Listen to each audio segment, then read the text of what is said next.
So 194 participants as of now. Yeah, you can go ahead, Naveen. 194, yes. So, hi friends, I'm as already sir introduced me. I'm Dr. Naveen. I've finished my general surgery from Mysore Medical College, and I did my urology from Muljoy Patel Urology Hospital from MPH from Nadiad. So today it is more like a it can be called as an orientation session or just a primer sort of thing, so that you will get some idea about the super specialty residency and how to go about it, right? So actually the real game begins now. This would be a interactive session. It would be more like a booster session for you guys, and you can also ask questions in the chat box if you have any particular questions pertaining to what we're discussing now. uh, this would be more like it is just a primer for you all, helping and pushing you to be the best version of yourself in the coming 3 years, right? As now you all have uploaded your options, the next few days are going to be the most important days of your life, because you're going to get the seat which you have dreamt of, and for which you've been trying hard, not just for the past 1 month, the past 1 year or 6 months or so, since probably the time when you opened the book for the first time in your life. Physics, maths, whatever you have read, all those things are just a gateway to get into the final step of your career, that is to get into your super specialty residency, right? So whatever you do from now for the next 30 or 40, 50 years of your life would be based on what you learn and what you are taught in the next 3 years, right?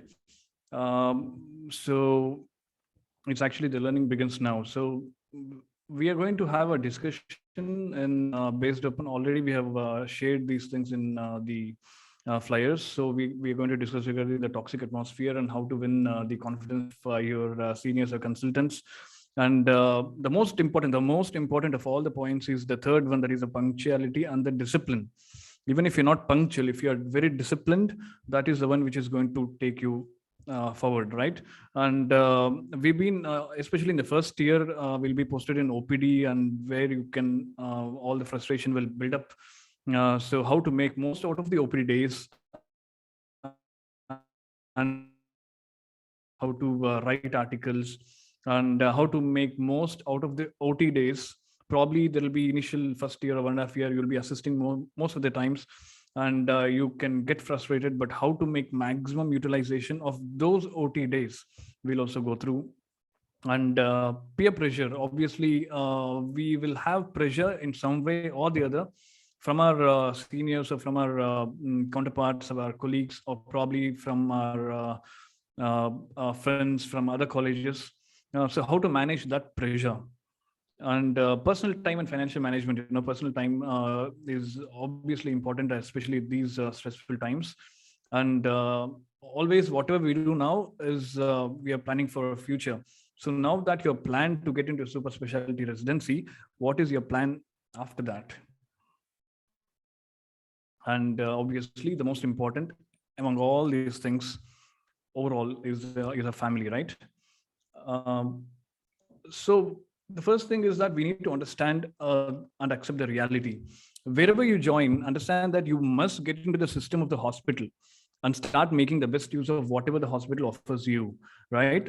There is something called starting anxiety for most of us, and we need to accept that and believe in ourselves and keep our heads straight and high as you walk through, right? uh, being confident and at the same time being obedient and disciplined. You need to be confident of yourself, and that shouldn't be like arrogance, but you should be at the same time obedient, respectful, and disciplined, and this will take you to great heights, right? So as you can see, everything will change one day. So accept the reality and move on. Everything is temporary, right? So almost nothing can stop you from succeeding if you have flexibility, self accountability, right? We can discuss about that later. Uh, so how to win the confidence of our seniors and consultants, especially the first thing what we need to do is to win the confidence of our seniors, so they will understand that yes, you are a good guy who have come to learn. And obviously the consultants so that they will understand you, which will actually help you a lot. So respecting our consultants, seniors, and also the nursing staff, administration staff, attenders, patients, and the bystanders, it all shows your whole character. Sometimes we will just shout at our subordinates, so we should try to minimize that and try to respect each and every person who are in front of us, because they're all doing their jobs. Always it's better to call the patients by their name respectfully, right? Call your seniors with the prefix sir or madam, because most of the seniors in India would probably they want you to, they expect that. Yes, probably in US and UK it might not be there, but in our culture usually seniors expect. I don't expect, but we don't know how the mentality of our seniors are. So it's always fix and call them sir, and they will feel right. As soon as you see your consultants, just wish them good morning.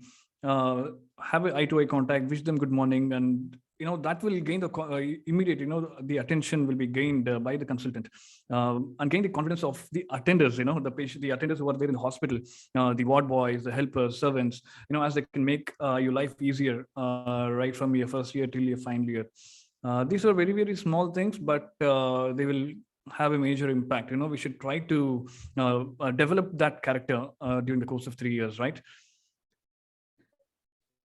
As I already told, discipline. This is one thing I'm trying to learn, and I've learned from my boss, who is one of the renowned urologists in India and world over, Dr. Mahesh Desai sir, who is 75 years old, and he wakes up at 5 a.m. every day, and he goes to gym every day at 5 p.m. It's all about punctuality. It's all about discipline. Try to reach the hospital at least 30 minutes before the expected time, right? And finish your ward work and spend that extra 30 minutes you get before the consultant rounds in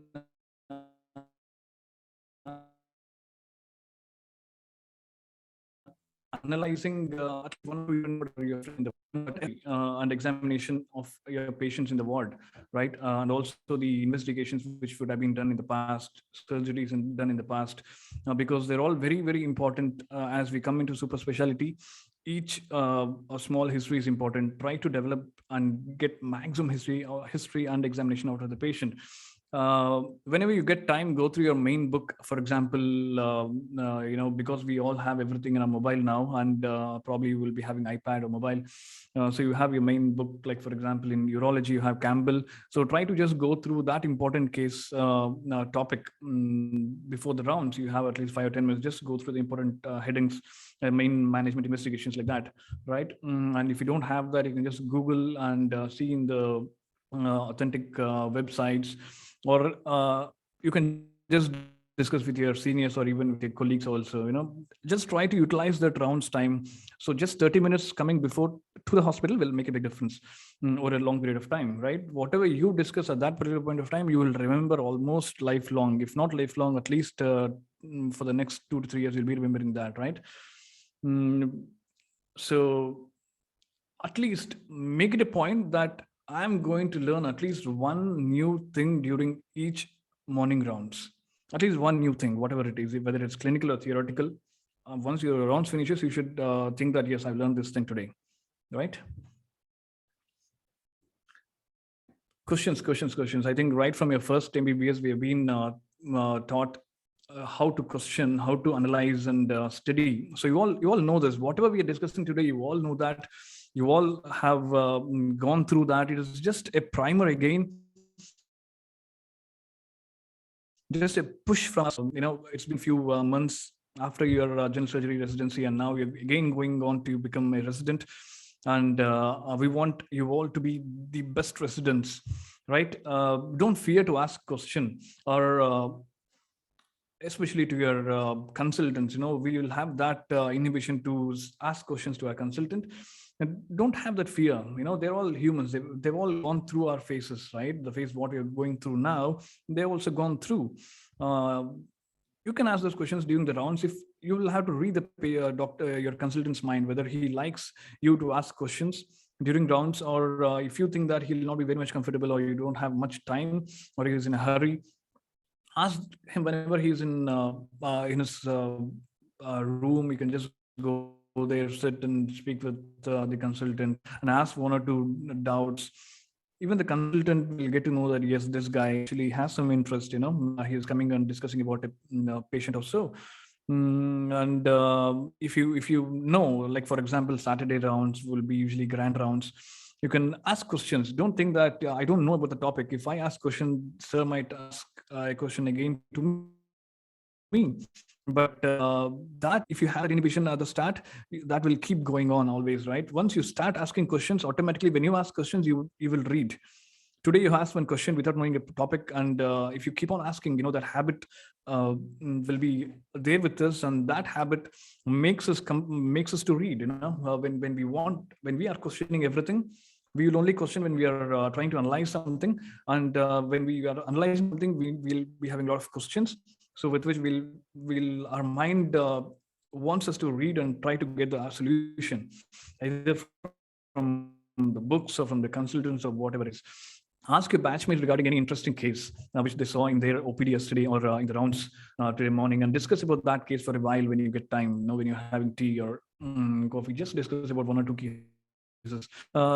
When we try to understand some important cases by discussing, we'll remember it nicely, and it will make a huge difference in your practice also. OPD days. As we all know, we don't like to do much of OPD because we, as a surgeon, we need to go to the OT and we want to operate. But at the same time, we also do understand that OPD is a place, wherein we will understand about a case, right? So we will understand about how to approach a case, how to manage a case, only in OPD, right? So this your uh, your main understanding, believe me, is going to be in the OPD. In OPD, make it a point to examine the patient completely, right? If you are having a lot of cases, for those cases which warrants complete examination, do that. Don't be lazy to do, for example, a DRE for a patient in whom you think it is required, because it makes a huge difference for the patient. If you don't have ultrasound in your department, for example, if you don't have an ultrasound at Nadiad, we do ultrasound by ourselves. It doesn't mean that we cannot learn ultrasound if we don't learn in residency. But during a residency, we will have enough time to learn ultrasound from our radiology friends, from radiology residents, or if you're doing your DNB urology or DNB surgical gastro or whatever it is, there'll be a few junior consultants in radiology with whom you have to go and make friends with, and they'll be happy to help you, right? If you don't have ultrasound, please make it a point to go to the radiology department at least weekly once, just to learn how to do ultrasound of the kidney. For example, in urology, of the kidney, ureter, bladder, or in surgical gastro, you know what you need to learn. So see to that. It's just simple. Once, if you just go once or twice or thrice, you'll become very confident in doing by yourself, and you can just go whenever you have time, go do ultrasound. So it will have an edge. You'll be more confident when you are seeing the patient. For example, you are seeing a patient with pyelonephritis or a kidney stone. And if you go and do ultrasound and see by yourself the place where the stone is on ultrasound by yourself, it creates some difference. You also feel nice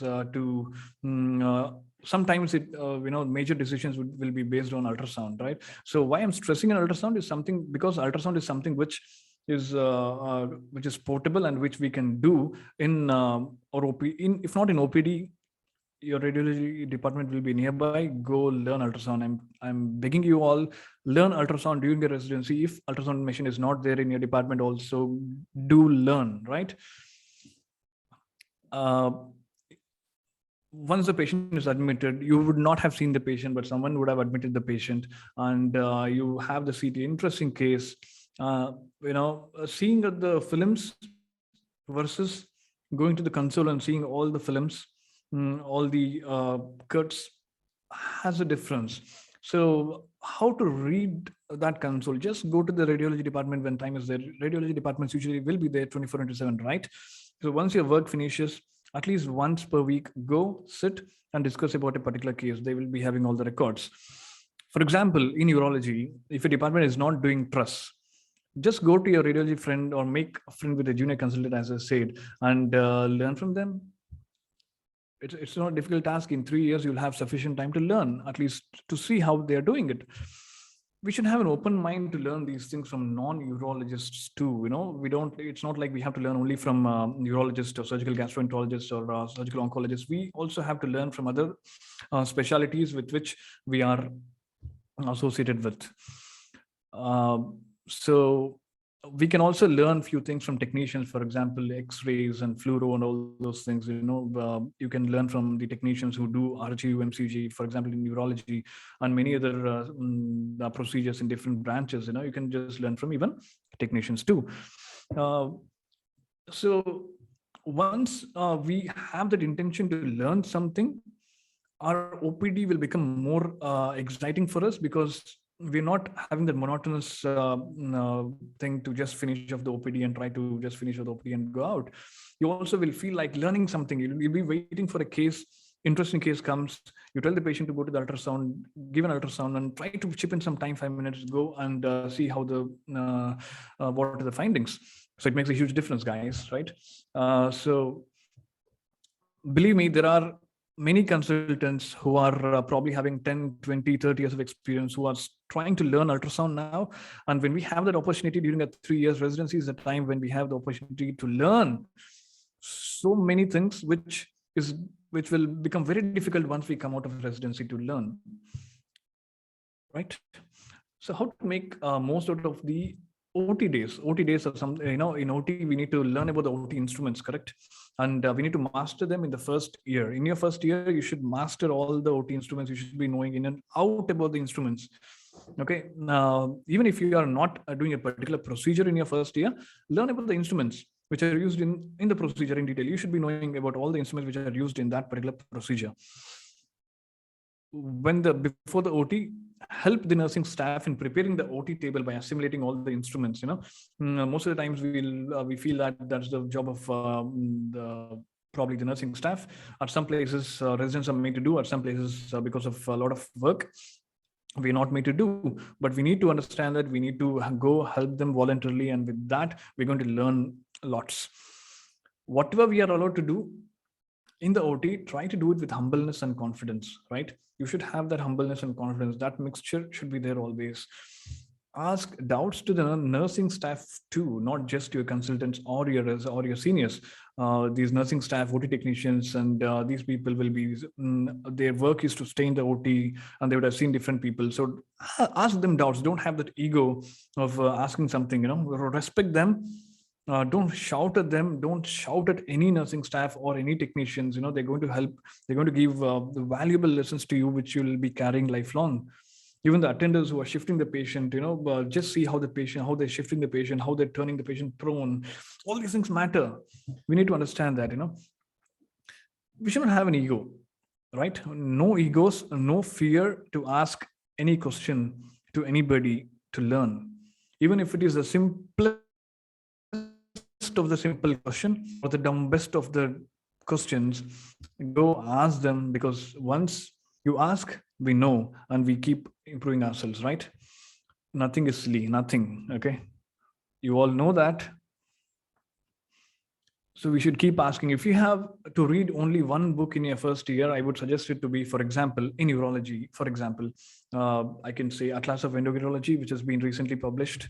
And you can just keep one instrument book beside. So at least this should be the minimum thing which you should be going through and try to finish off, so that you'll have some orientation to the procedures, what you're going to do, because we, being surgeons, we want to do procedures. For that, we need to learn how to do the procedure. So once you are well acclimatized in the first year, by the time when you get to do cases in your second year, you will be quite confident with the instruments, the procedures, steps, and all. You should learn the other things, for example, CIAM, for some procedures. If you have to do any procedure, urology, basically CIAM, we need to learn how to handle it. We can learn it from technician. Especially in first year, all these small things, you should keep a list of these things, and you should keep ticking off after learning these things, right? Watch your seniors and consultants, how they are actually doing their procedure, how they're standing, what is the posture, how are they moving their hands, during the procedure, ask them for the tips and tricks during the procedure. You don't have to ask them directly what are the tips and tricks for this procedure, right? Just instead ask them, sir, which is the most difficult, for example, in urology, you can just ask them, sir, which is the most difficult nephrectomy you did during your initial years of practice, probably, and how did you overcome that difficulty over the period of few years, and how are you able to do it now? So there are a few ways to start the conversation with which you will, the consultant also doesn't feel the pressure of the question. Sometimes when they're operating, if they don't remember the particular answer for a question, but if you ask it in a clinical way in which they can remember, they can just recollect their own past and answer, it'll give valuable lessons to you. Don't shy back from asking if they tell you to read and come and then ask. Don't ever shy back. Don't ever fear about asking questions. I am repeating it again and again. Be first to ask question with which we'll learn. Keep asking. You can as well help your seniors in doing presentations, your junior consultants or consultants in doing presentations. They'll be having lots of work now. Everything has become digitalized. There'll be a lot of presentations happening. Just go to them and ask them if you can help them, and just try to help them in some PPT presentations or getting some data. That is when you will immediately gain the confidence of that consultant or senior, and it'll make a huge difference, I'm telling you, right? So before going to the OT, we have everything now available in our hand, in a mobile, right? We need to know how to use it. If you get to know in which case you're going to scrub up, then make a brief points of the steps of the procedure and go through any video. For example, YouTube, there'll be a lot of authentic videos of surgical procedures which have been uploaded. Go through them, if not in 1x, for 1.5 or 2x speed, and make a list of points, in one sheet, and carry that in your pocket to the OT, right? You can as well call up your seniors. Like, for example, you will be having some seniors at other college or other friends who would have done the procedure before you. Ask them, discuss with them about the procedure, and you can, and also probably the OT technicians or the nursing staff, you can go to the OT and discuss with them one day prior regarding the procedure, how they're doing. They will be telling about the ground reality of how they're going to go about the procedure in their terms, which would be easier for us to even understand at the initial years of our career. So it will help us a lot. So one important thing, what I genuinely feel, and what I would suggest you all is to have recordings of the procedures which are being done at your institute, which you probably would have seen, or which are being done by the consultant who is very confident in that particular procedure. So the most important thing is to make a list of instruments, okay, you would be using during the procedure. So you should be knowing all the instruments which are being used, and you can take a photo of it or have a video recording of that, right? So this video recording, you can as well do the recording if you're not scrubbed up, or you can tell your juniors when you're in second year or third year, you can tell your juniors, or you can tell your interns or who is there who you think you can tell them to record, or the servants, or you can also tell any of your you should try to, I know that's what I told you, should try to catch someone. If nobody is there to record, go discuss with your consultants and tell that, sir, I want to this procedure to be recorded. I'll call this particular person to come and record it in a good camera. There'll be so many servants and other people who will be there, the technicians outside, even in the hospital, working in the academic section or in the library or so. So you can just tell them to record a video, whichever you feel is important for you, and keep watching that video again and again before going into the case the next time, right? After finishing the OT, try to spend at least 5 minutes, if possible, inside the OT itself, just to recollect the steps which have been done, right? Learn at least one new thing before you step out of the OT. Like in OPD, in OT also, even if you wouldn't have done any case or you would have just assisted, try to learn at least one new thing in the OT per day. Try to have the recordings. If there are already recordings which are there in your hospital, take that recording, copy of that recording, and keep it in your hard disk, right? day, on that day, it'll take around 5 or 10, so whatever it is, make it a point that you're going to copy and keep that recording of that video with you, because that video will be going to stay. For example, you assisted a lap nephrectomy, I'm just telling you, and you have recorded a video, and that video, if you keep seeing, you will understand the procedure well than anything else, because you have been there, you've been seeing the steps, and you are again revising things. As we revise, we remember nicely. The same way, revising the videos will boost when we go to the next case, right? uh, Remember this and try to implement this right as early as possible in your first year. Is going to make a huge difference. Have a good hard disk, give money and have a very good hard disk, and try to back up your hard disk also. There are ways how we can back up our hard disk. Try to have that. Yes, peer pressure and its management. We need to make true friends with our batchmates, correct? We need to grow together. Don't fight with your batchmates or seniors or juniors. Fight, not literal fight. That. Try to handle things with calmness and patience. Because after all, after the 3 years, your seniors, your juniors, your batchmates would be they would be one of your closest in your field for you. Okay, you will be mutually helpful once you are all away after the next after the 3 years, right? Handling the peer pressure is an important aspect of peaceful residency, right? That is if you need peace, you need to handle the peer pressure from your seniors or from your colleagues. You need to try to handle them in a good way. Don't keep arguing one people who have keep arguing. Your chance will come. Try to make things simpler. I'll tell you how to do that also. Create an environment wherein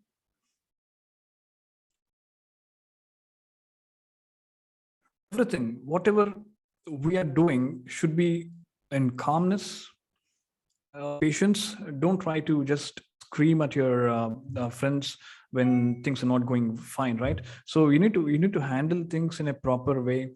And probably if you do yoga or meditation, it might help you. As you all know, these are all very important, all common things, but implementing things is difficult, and you need to have you need to implement that, right? So how to make things simpler? I just want to show this video. This is one of the video of our just a screen recording of one of my batchmate in Nadia. So you can just see that there are so many we have almost 50. I can just show you again. We have around 50 PCNL, TURP groups, and we have nephrectomy groups. We have urethroplasty groups, transplant duty groups, URS groups, donor nephrectomy groups, transplant of a particular consultant, group, so that we exactly know who would be going to this particular case tomorrow. Right. So having these simplify our work completely. You don't have to just think who has to go. There's no fights, because you exactly know how much your batchmate would have assisted or done, and assistants separate group, complete surgery separate group, so that everything will be clear, everything will be documented, so that you don't have to have there's no point of any fight between yourselves, right? So it all depends on us, right? The whole life and the whole world is in front of us, and to offer everything for us. We just have to be strong to create and utilize those opportunities. Most of the times, every hospital will already be offering many things to learn, which we will neglect during our course of residency, complaining about what we don't have when compared to other institutes. Make the maximum use of whatever the hospital is already offering you, right? If your institute is giving you nil hands-on, even in the final year, then you have all the rights to ask your consultants for the same, right? For example, probably MCH students might have fear of failing in the exams, but asking in a good way might create a difference, right? Remember, there are create success super class from us wherein they literally had nil hands-on.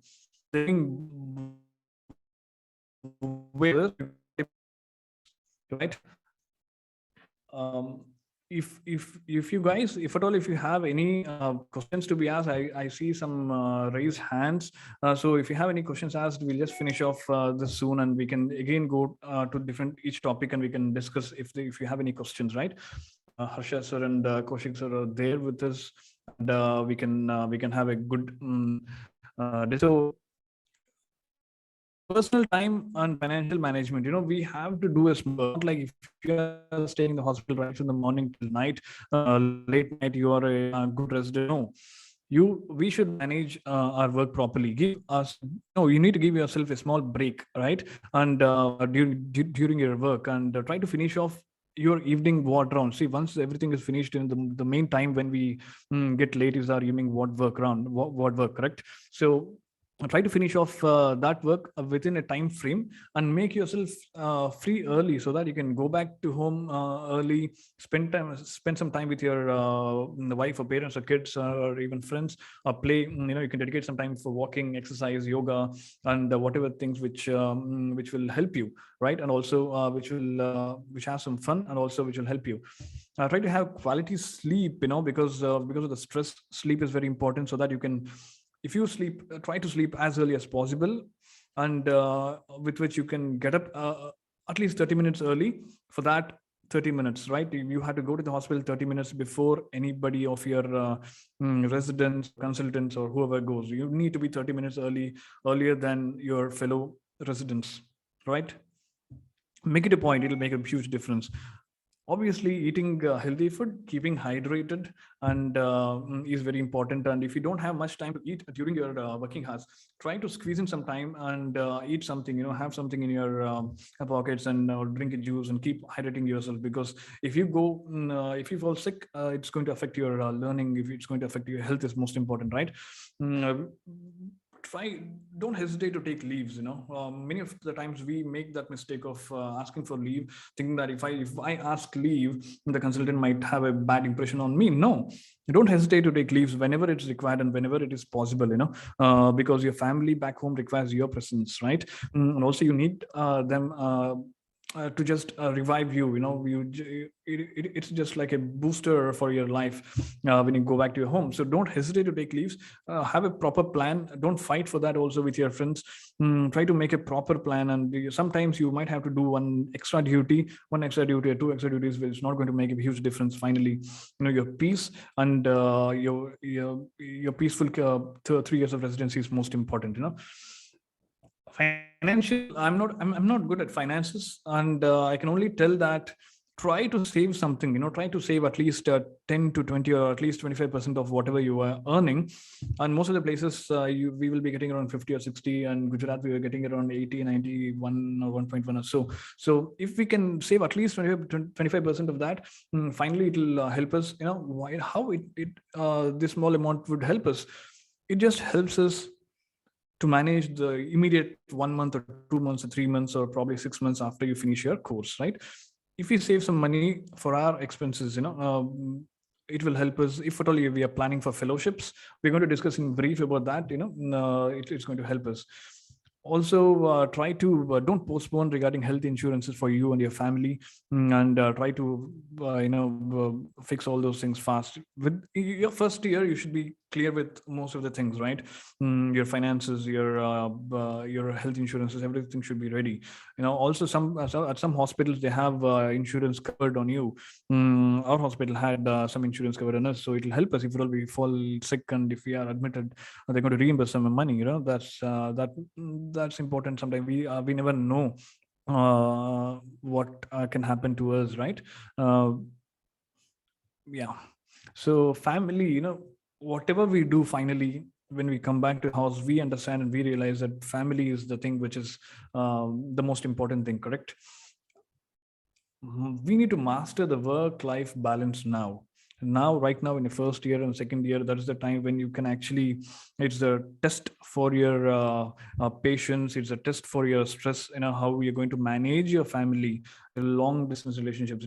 Your parents, younger siblings, probably spouses and children, they're all your family. You should have a solid plan about your family from your side. Spend at least few minutes daily to speak with the parents. Long distance relationship is something which is a huge problem, especially in our field, because of a long, there are a lot of people who are getting married late, who are getting, who are having children late, and these long distance relationships are going to have take a toll on your relationship to some extent. How to manage that? We need to manage that somehow, right? Have faith in your partner. Just as a friend, I'm telling you, have faith in your partner and live honestly, right? Don't go and check your wife's or husband's phone when you meet them after many months. Very, very small thing, but very, very important thing. You know why? Because you should leave such that there should be no reason for you to delete any specific chats or photos which would harm your relationship. If your spouse sees that, that's the most important thing. You need to understand that you need to have a very clear honest relationship, which is going to have a huge impact on your academic career, on your professional growth in the future, right? Don't expect love from your partner. Just try to give the love whatever you get, and don't try to call them and tell that you didn't call me, you're not bothering about me. No, you just try to give love to them, and just try to concentrate on what you're doing. When you don't expect something, automatically things are going to become more easier for you. When you're working, you should be able to give 100% to your work in the hospital. You should not think about your family stress. For that, you need to handle this. That's the most important. Try to be honest, guys. Let's try to be honest. Okay. The most important thing academically is publishing, right? See, even if you have 0 publications, don't worry. Even if you have 0 publications till now, don't worry. You don't think that publications are not for me. Your research and publication actually starts getting counted right from now, because this is the time when you've concentrated your expertise to one particular subspecialty, super specialty, wherein the research will start, right? Until you start working on a project, you don't get the essence of it, right? Until you publish one, you don't get to know the value of it. See, in your first year, try to learn to make PPTs. Most of us wouldn't have done much PPTs in our residency or before that. Try to learn making PPTs, properly. Whenever we have to do PPTs, try to learn how to do PPTs. Just for the sake of doing PPTs, no. Try to learn PPTs, master doing PPTs. It is going to help you, right? Don't be negligent to improve your PPT preparing skills. We need to improve our presentation skills, because it's going to have a huge impact in our future. When you go to conferences and all, your presentation skills are going to help you. If we make up our mind to learn something, that is when it excites us, and that's when whenever you're doing a PPT, and even though you're tired because you want to learn something, your mind will become activated, and you try to learn something and you finish the task. If you don't have any experience in publishing till now, go sit with your seniors or juniors or junior consultant who would be doing some project, and try to bother them by asking questions, bombarding questions of how to do this, how to do that. And probably they'll be going to help you. Even though if you can also help them in doing the project, even though if your name is not included in the authors list of that particular project, right? Don't worry. You go with them, sit with them, try to learn with them whenever you have time, and whenever they're doing something, try to learn from them. Don't have the thing like see, when you're entering, just understand that don't try to judge what others are thinking about you. You have questions, just bombard that. Even though if you know or don't know, just bombard the question, right? So it's going to help us. So I also want you guys to do one thing: one publication in 1 year. In your first year, one publication; second year, second publication; third year, third publication should be done. Okay, so try to have that goal. It's going to help you. At least 3 publications by the end of your residency is going to help. If you don't see, if we don't try, we don't know. Nobody is going to come and tell you to publish. We need to take that initiative by ourselves. We need to understand the importance of publications. It's going to help you in your CV. It's going to build up your CV. If you want to do a fellowship outside India, you should have publications. Otherwise, you will not be considered in the top, right? If there's no project which is going in your hospital, you don't need the person to go ask for. try to learn how to do discuss with your friends from other institutes, or go and Google yourself, YouTube, learn how to do some basic things, how to search PubMed. All those things are going to help you, right? Even if you don't have any data in your hospital, to publish anything, there is review articles which you can write. The first article which I wrote and which was published in Asian Journal of Urology was the review article. So even if you don't have anything with us, you just have your laptop in front of you, you can write. If you write a quality review article, it has got more weightage than your original article, and you don't need anything else. You just need your time and your laptop with internet connection. You can do a review article. If you want to know how to do the review, how to write the review article, and how to publish things, we always have time. We can have discussions regarding that also whenever we have time in the future. That's going to help you, right? So I just want at least one publication each year from you guys, right? So yeah, and also before publication, any work, whatever you're doing, even if you don't, even if your hospital, even if nobody is encouraging you to do publication, we will go to one of the other conferences where we're going to present something. So try to make as much authentic as possible the article, so that whatever you present in the conference, that should be converted into a publication, and you should be able to send it for publication, right?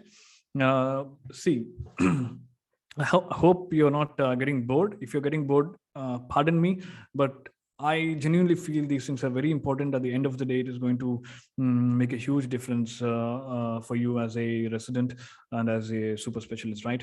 We need to plan the future, right? So obviously we need to plan future about so many things, as we can see in the slide, but we'll just discuss about job and education, right?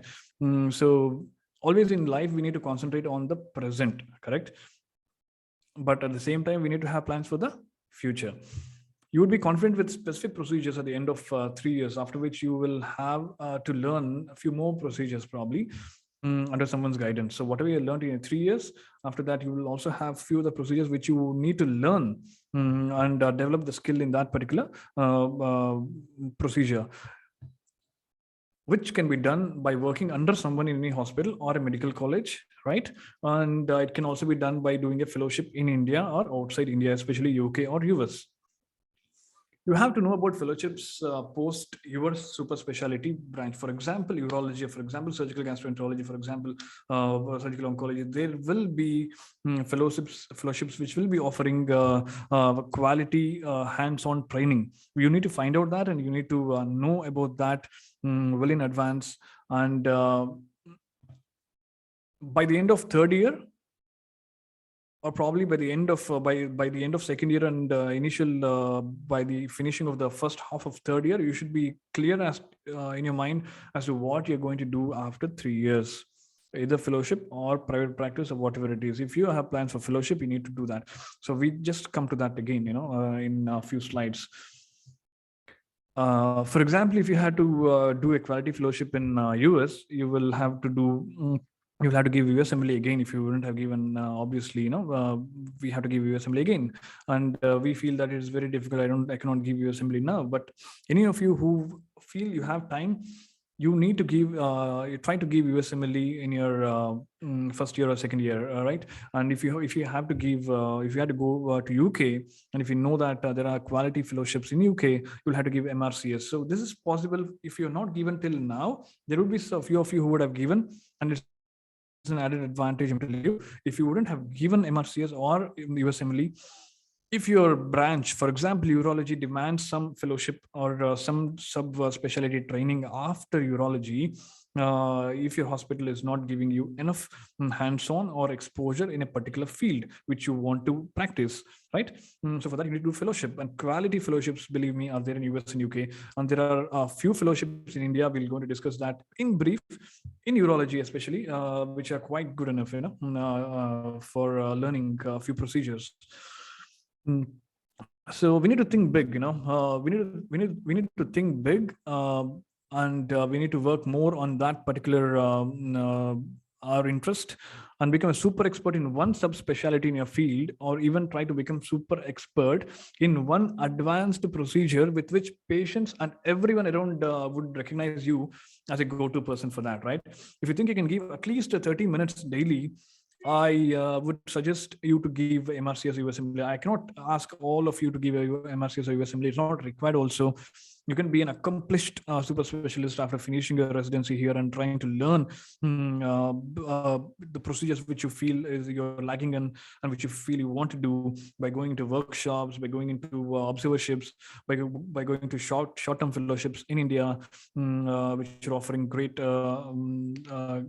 hands-on and great teachings, right?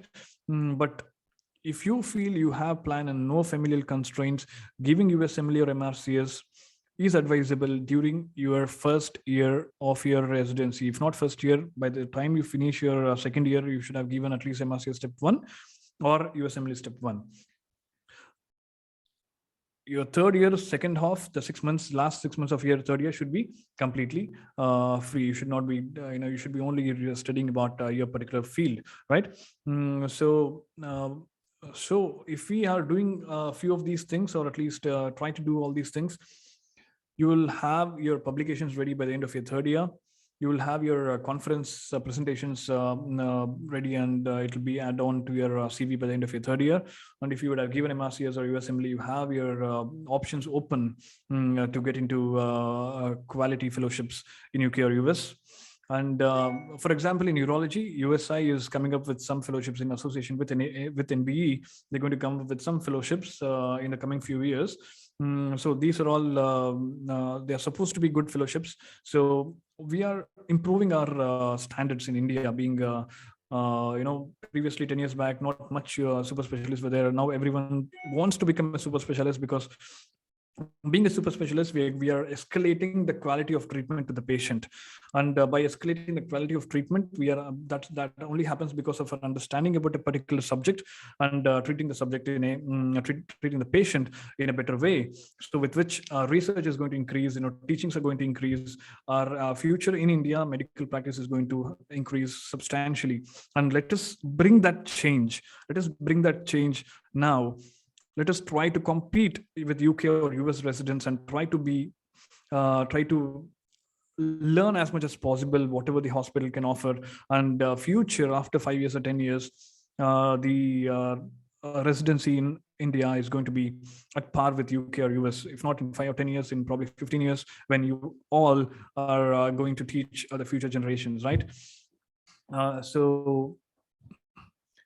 There are a few fellowships in urology. Being urologist, I know a few fellowships which are there, and you guys who are aiming at surgical onco or surgical gastro or plastic or vascular or everything has got its own fellowships. One of my friend went to UK for doing 1 year of fellowship after his plastic surgery.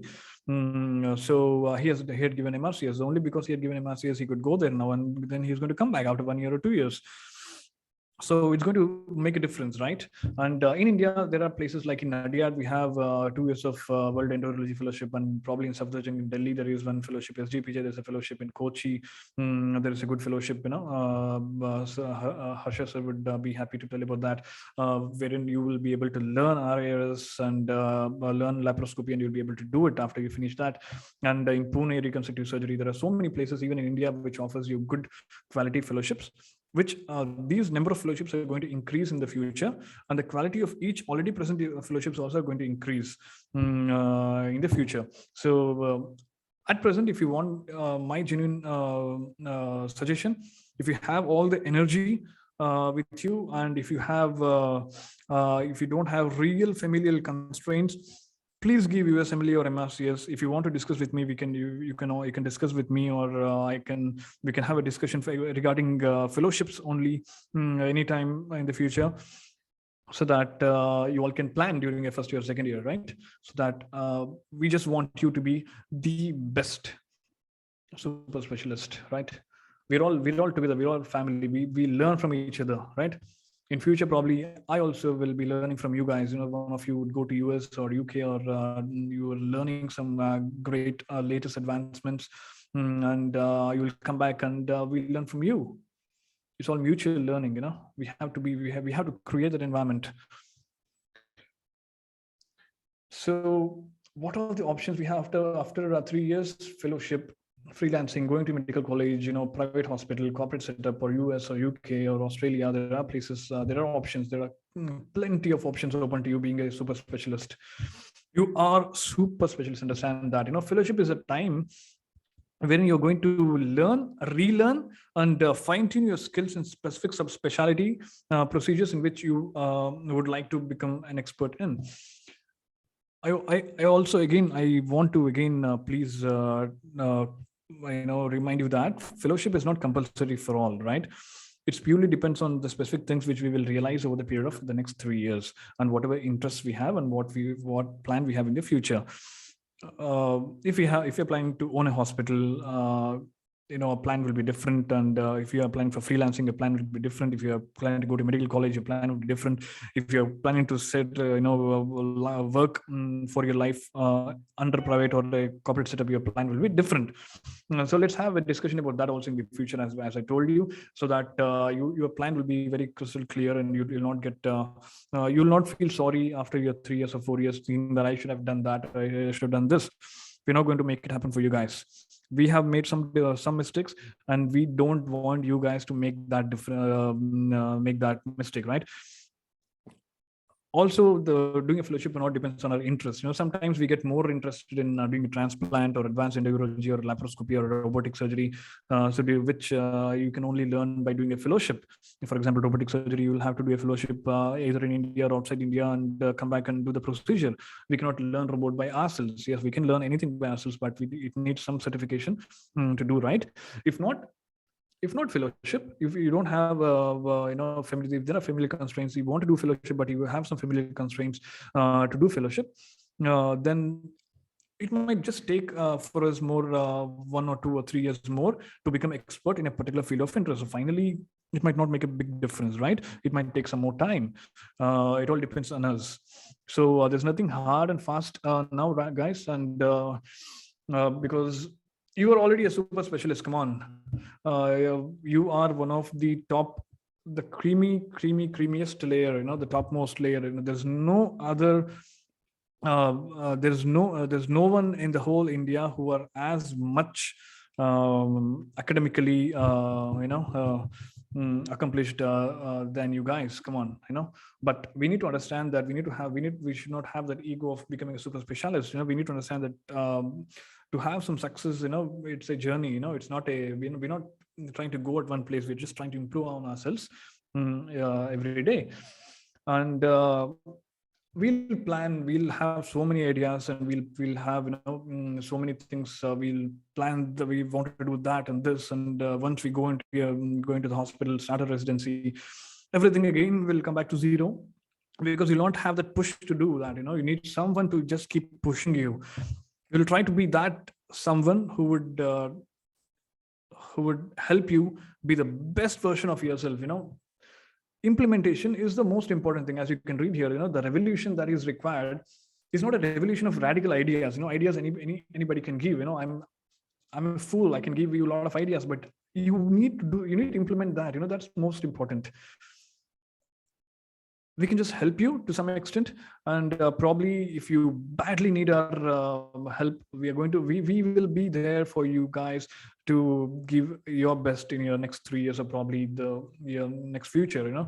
So it is the implementation of the ideas we have and the plans we make is most important. So finally, guys, implementation for peak academic and professional growth requires a small constant push from outside, and we are just trying to be that. This was just a trailer. Picture abhi baki hai. And guys, we were there for you. Wise Academy was there for you. We are here for you, and we will be there for you. Feel free to ask any questions, guys. And so I'm ending my presentation here.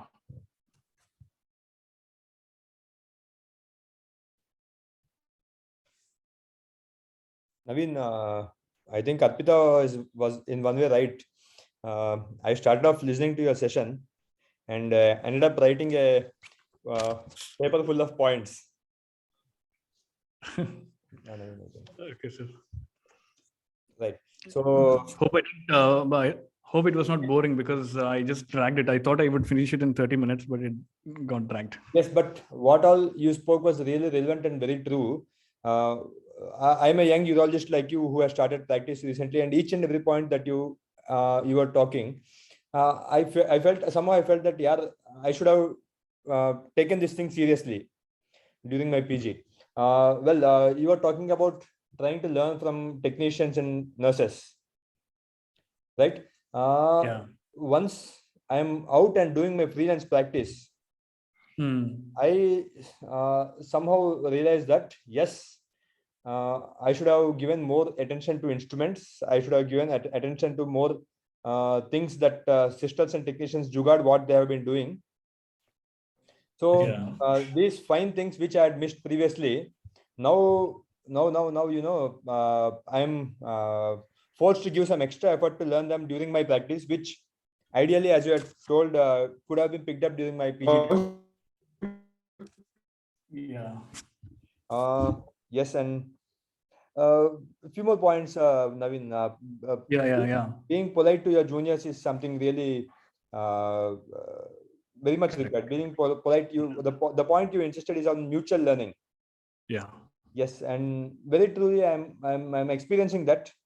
I've been calling up my juniors to find out what they have been doing, new advances in our institute. So mutual learning, yes, it is very much important, and that's only possible if you're polite and good to your juniors and seniors as well, right? Correct. Yeah. And in the beginning, you insisted on one point: don't always shy to ask why. Yeah. Many times, yes, I had that shy to ask why in the rounds, and once I'm out on my own practice, these small things now I feel yes, I should have asked why doing the ward rounds and in the OTs, why this instrument was used, why drain was placed, why drain was not placed. So should not feel shy to ask why. Even on the point that you insisted is that even on the dumbest of the dumbest things, never have a shy to ask. That's really important. In real practice, it's mattering a lot actually. Yes. And Kaushik and Naveen, sorry to interrupt. Sir. Yeah, it was a wonderful presentation, Naveen. One last point, Harsha, before I close off. Naveen was insisting on making a video. What video? Video logbook. Naveen was insisting on making a video logbook, which I haven't done during my PG residency, but I picked it up only after my MCH doing in my own practice. Ideally, should have been done in my PG itself. Now I am doing the video logbook of the smallest of the small case. Even I do a routine VUJ calculus also. I put a pen drive and record that video. So that's what. So I just want to show you some of the things what Naveen has told me. So this is my. Yeah. Correct. So this is my. I'm doing now. Any small case I am recording. Anything, whatever it is. Yeah. Yes, I'll do one thing. I'll just finish off my presentation. I got a small emergency procedure to 5 nephrosis, and then maybe you guys can talk to the question and answers at the end of the session. If it is okay with you, Naveen. Sure, sir. Definitely. Yeah. Share screen. Share screen. Share desktop. Okay.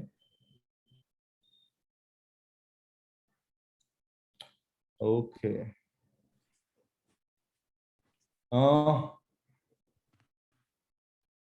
Visible? Is my screen visible? And, yes, perfect. Visible, so you can, yeah. Slides, yeah, done. Okay.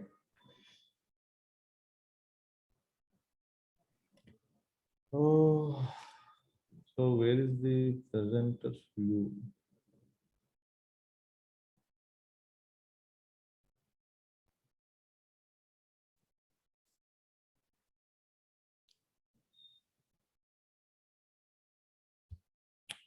Okay. No, it isn't the full screen, Asha. Yeah, I got it. Yes, no? Yes. Yeah. Full screen. Okay. So I'll be brief and fast. Because Naveen has almost covered what I wanted to cover. There's nothing for me to discuss further. But anyways, a couple of just other points I want to share here.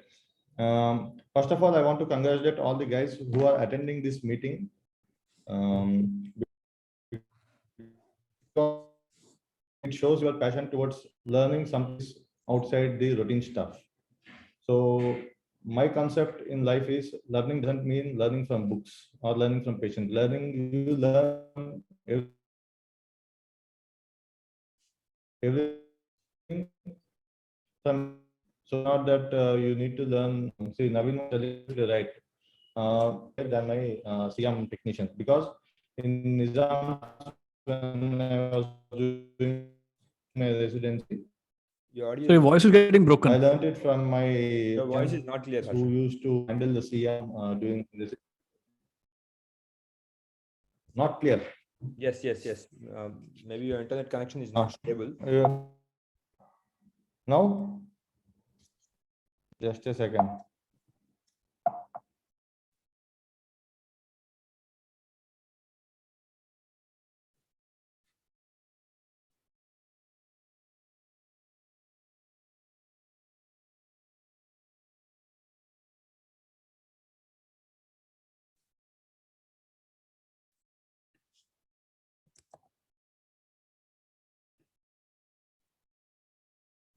I think some network issue with Harsha.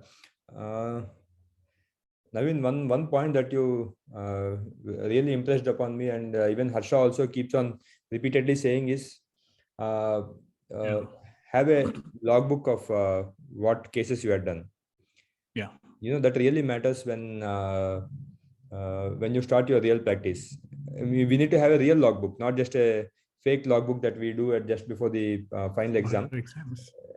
The same thing which you are telling, just after you finish off the class, go and recollect what things you have done. So Correct. Yeah. having a real logbook, after we finish off the case, just put our mind and write down what special instruments were used, what steps were difficult in that case, and Yeah. how could we tide over the crisis situation. And because most of the scenarios that we experience in our teaching institute, very rarely we come across again in your real practice. But that single case that when we come across, this retrospective logbook will really It will make a huge difference, huge actually. difference. Exactly. Harsha, yes. Yeah, I'll just see how my slides are moving. Yes, now your audio is good. Audio and my slides are moving, right? Perfect. Yes. So, okay. Yes. Okay, good evening, friends. It is very good to see all you guys. Nearly 250 students have, surgeons have logged in, and I hope you'll have a memorable experience. And I hope this session will help you in being a better surgeon than what you are today. So, thing is, actually, I came up with this idea.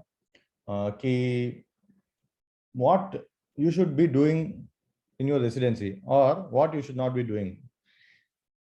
If I am given a chance now, I want to go back to 2014 and redo my residency, because I know to how to go about my residency and how to squeeze the maximum out of it. In the sense, everyone will have their good days, bad days, and some days will be depressing. We feel like, chalo, I don't feel like going to work today. So this happens with every profession and with everyone.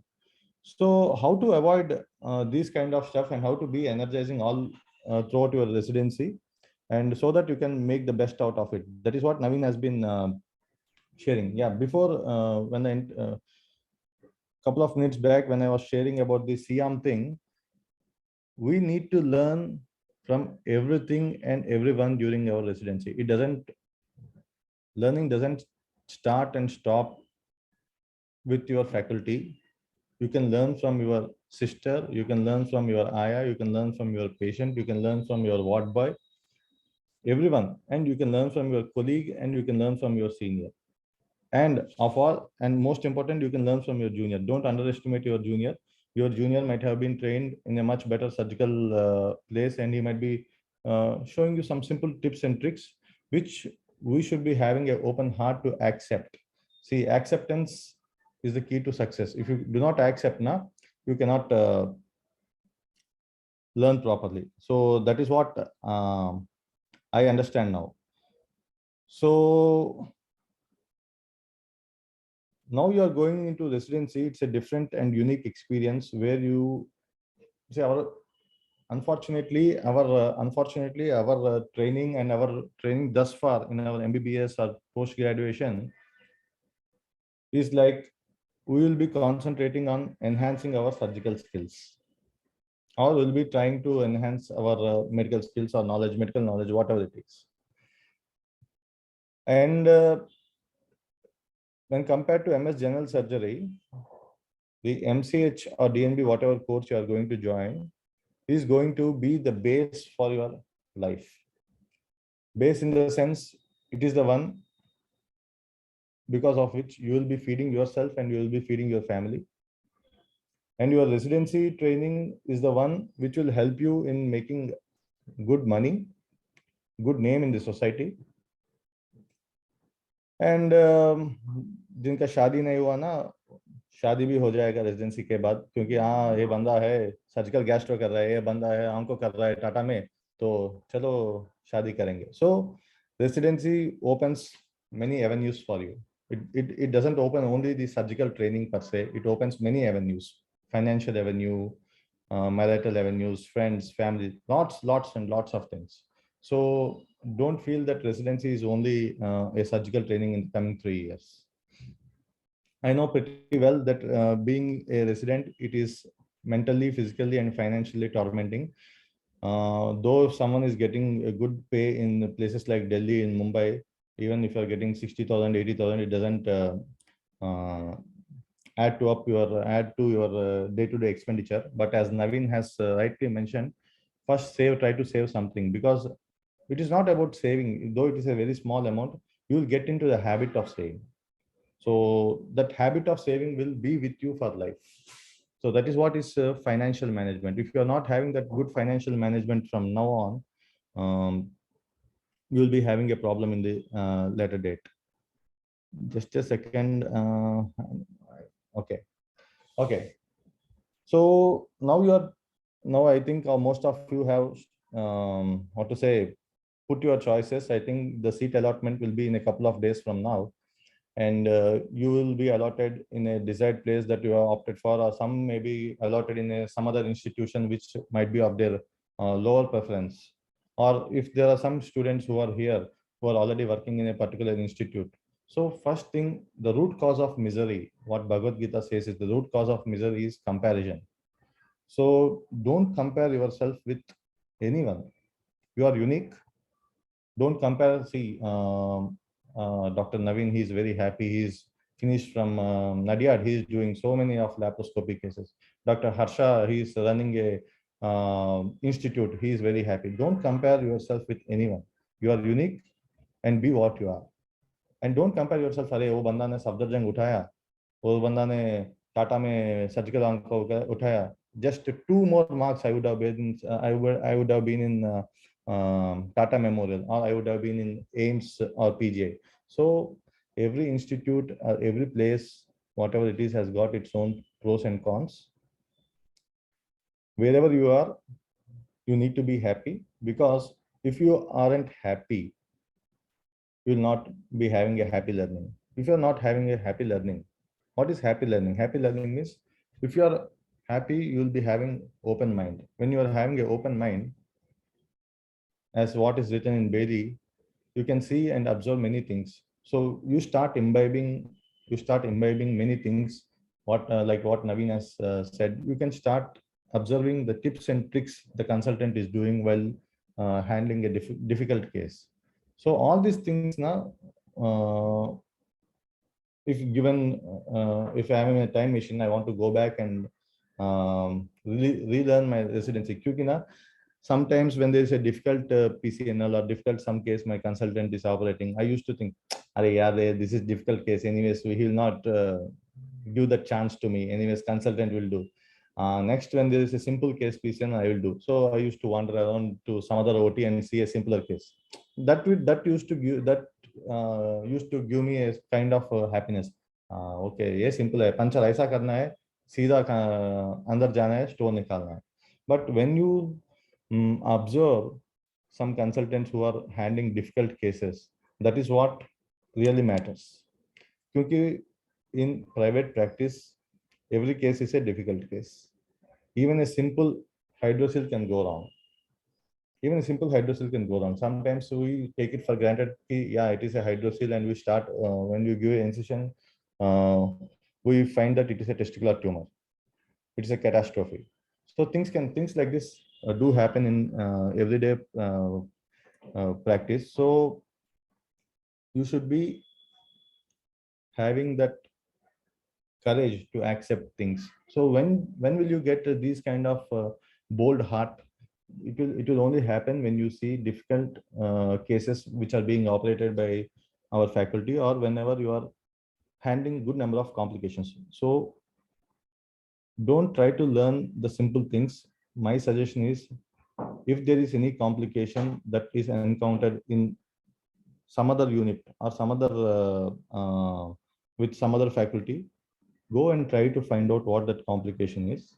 Find out, make a note of it, क्यों वो complication हुआ, and what are the measures, intraoperative, pre-op or post-operative measures, which could have stopped that complication, or what are the post-operative things that the surgeon has done to come out of that situation. So yes, learning is definitely you have to do, but learn how to deal with complications. That is most important. You see, what happens is, we keep talking about, अरे उसने PCNL किया. One of our resident might be one of the resident might be doing a surgery. We will say he tried to open the abdomen and he has punctured the bowel, and faculty started scolding him. So these all things happen. But what I am trying to tell you here is, now try to find out why that complication has happened, because it can happen to you. It can, if it has happened to him, it can happen to you as well. So try to find out why that complication has occurred, make a note of it, and you can avoid such kind of complications in your practice. So there are three kinds of people in the world. One is the smart one, who will learn from the other's experience. The other guy is who will learn from his own experience, and the other person is who will never learn. So I want you all guys to be the smarter one. And Manaki, you should be learning from the other's experience. So this session is all about that.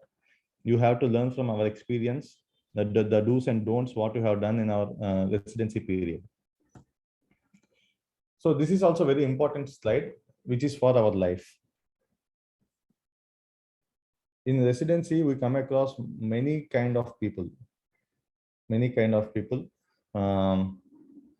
who keep on talking about our faculty, who keep talking about our colleagues, our juniors, and whatever it is. So whenever you are having free time, lunch mein ya chai pe baith ke, they talk all these kind of no sense and nonsense things, which is of no use. So Socrates has given a simple three filter test. You can see here. If it is really, really useful only, then you have to speak about it.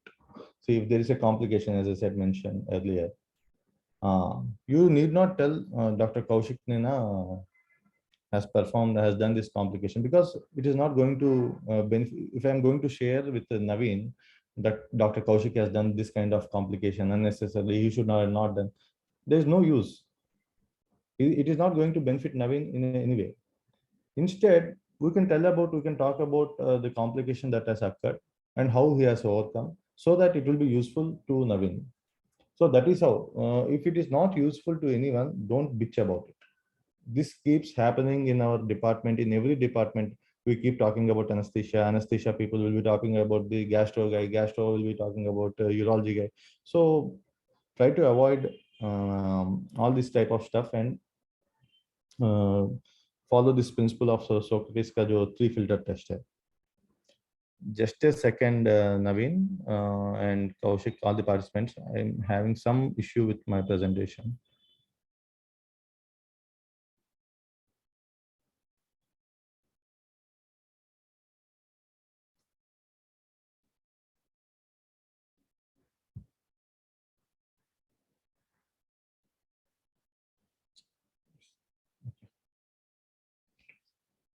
Okay, so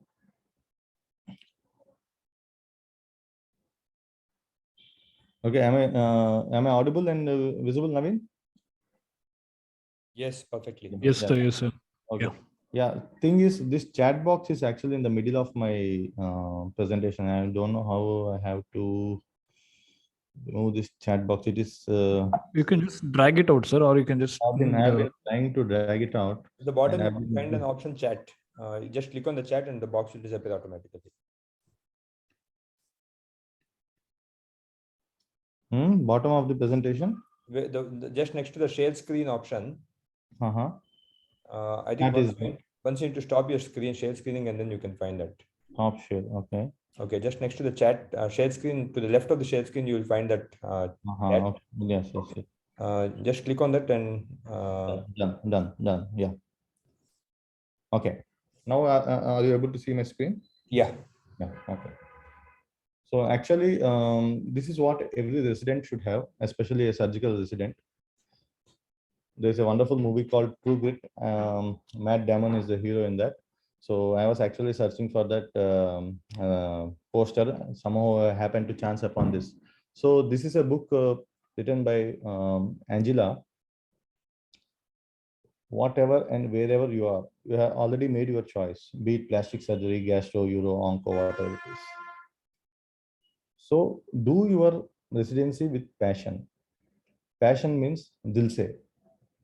वहां पे दिल लगाओ. Don't curse yourself. As I said earlier, don't curse yourself. अरे यार, और मेहनत करना था, मैं यूरोलॉजी में जाने वाला था, और मेहनत करना था, मैं सर्जिकल ऑन्कोलॉजी में जाना था. No issues. Wherever you are, put all your effort. Be it plastic, euro, onco, wherever it is. Have a passion driven learning. Passion and perseverance is what matters most. So if you are passionate about what you are learning, definitely your learning process will be absolutely awesome. And once you are outside your curriculum, you will be a better human being and a better surgeon.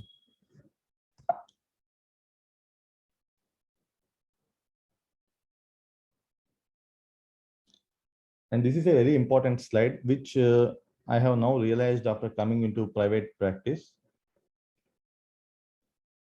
Thing about it is during the course of our years, in our preparation for MS, MBBS, MS, MCH, whatever it is, we have not invested any of our time on anything else other than books or cracking a seat. Okay, ultimately, let us assume you have done absolutely amazing surgical gastro program from AIMS New Delhi or from SGPGI. You are into private practice. Maybe 2 years, 3 years down the line, you get some medical ailment, diabetes, hypertension, CVA, whatever it is, TIA. Something can happen because life is absolutely unpredictable. You'll be married, you might be having a couple of kids. So we are completely dependent on our surgical or medical skill for our financial independence.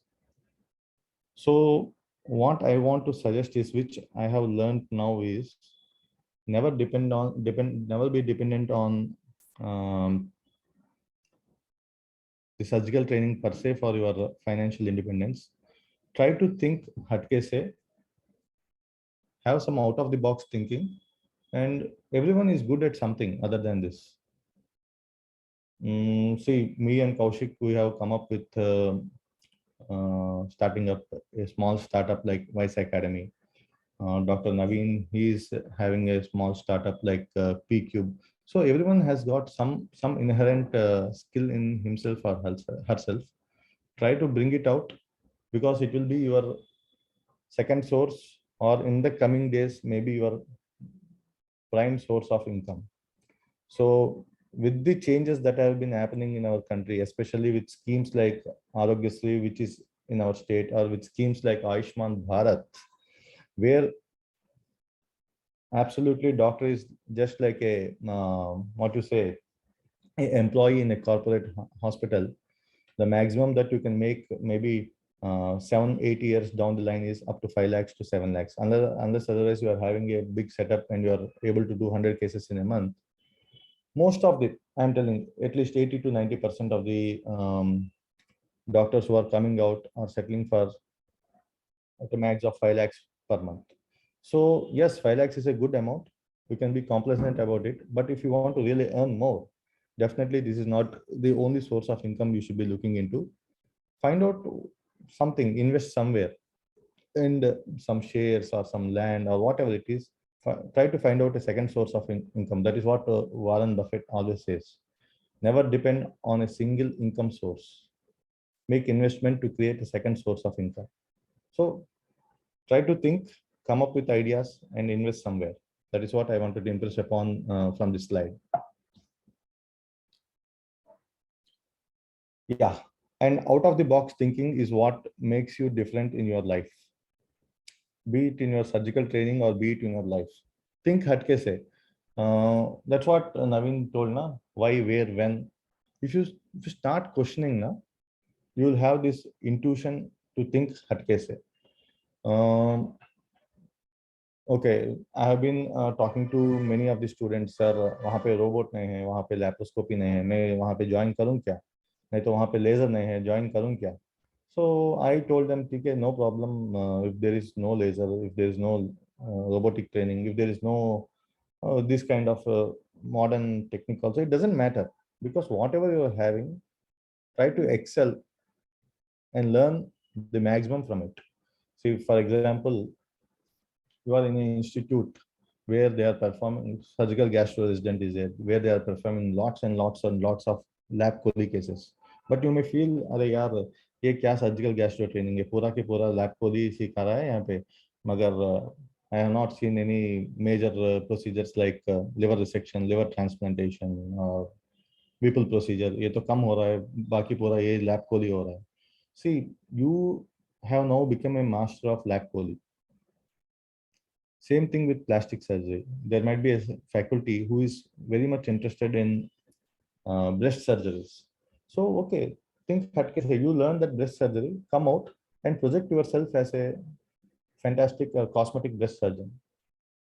You have to promote yourself. So if you think hatke se, or if you keep cursing, Are, yaar, I did not learn the basics of plastic surgery. Like I have not seen free flap repairs. I have not seen brachial plexus repairs. I have not seen major procedures like Whipple's procedure. Don't feel that you have not seen these kind of procedures. Always try to learn whatever they are teaching you and try to excel in what they are teaching you. Come out and improvise on itself, on what you have learned, and project yourself as a um, different kind of surgeon. See, that's what I'm telling. If you have performed 200 to 300 lab coli in your MCH residency, you will be the most confident lab coli surgeon in your town. Come out and be a good lab coli surgeon. You will be operating good number of cases, and also you will be at peace of mind. You will be making good amount of money as well. So that is what you should be doing. Think hatke se means. So this is very important during your residency program. We always come across different kinds of people in your workplace, be it your professor or colleague, whoever it is. Ultimately, after you go home, they won't be with you. You will be with your wife, kids, or you'll be, if you're not married, you'll be with yourself. So when you try to sleep, you should be having lots of peace here, dimag mein. So that is inner peace. So inner peace comes with actually detachment. Um, Detached is a very big word, but yoga and all these kind of things will help you to be detached with the materialistic things of the world. So what you need to do is, at least in the beginning phase of your residency, Try to gel up with all your friends, whoever it is, colleagues, faculty, whoever it is. And yes, you come across with annoying characters. Whatever it is, just take it with a pinch of salt and with a smile, and don't let their behavior destroy your inner peace.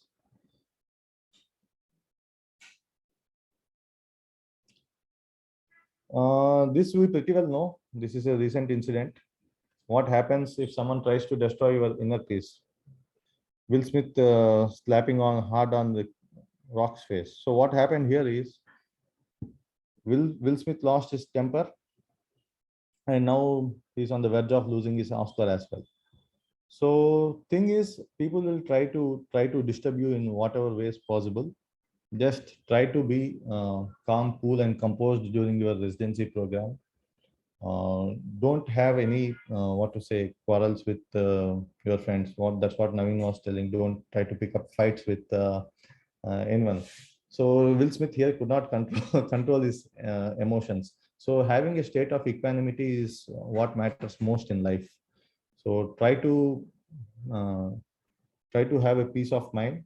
It will help you in learning in a much better way.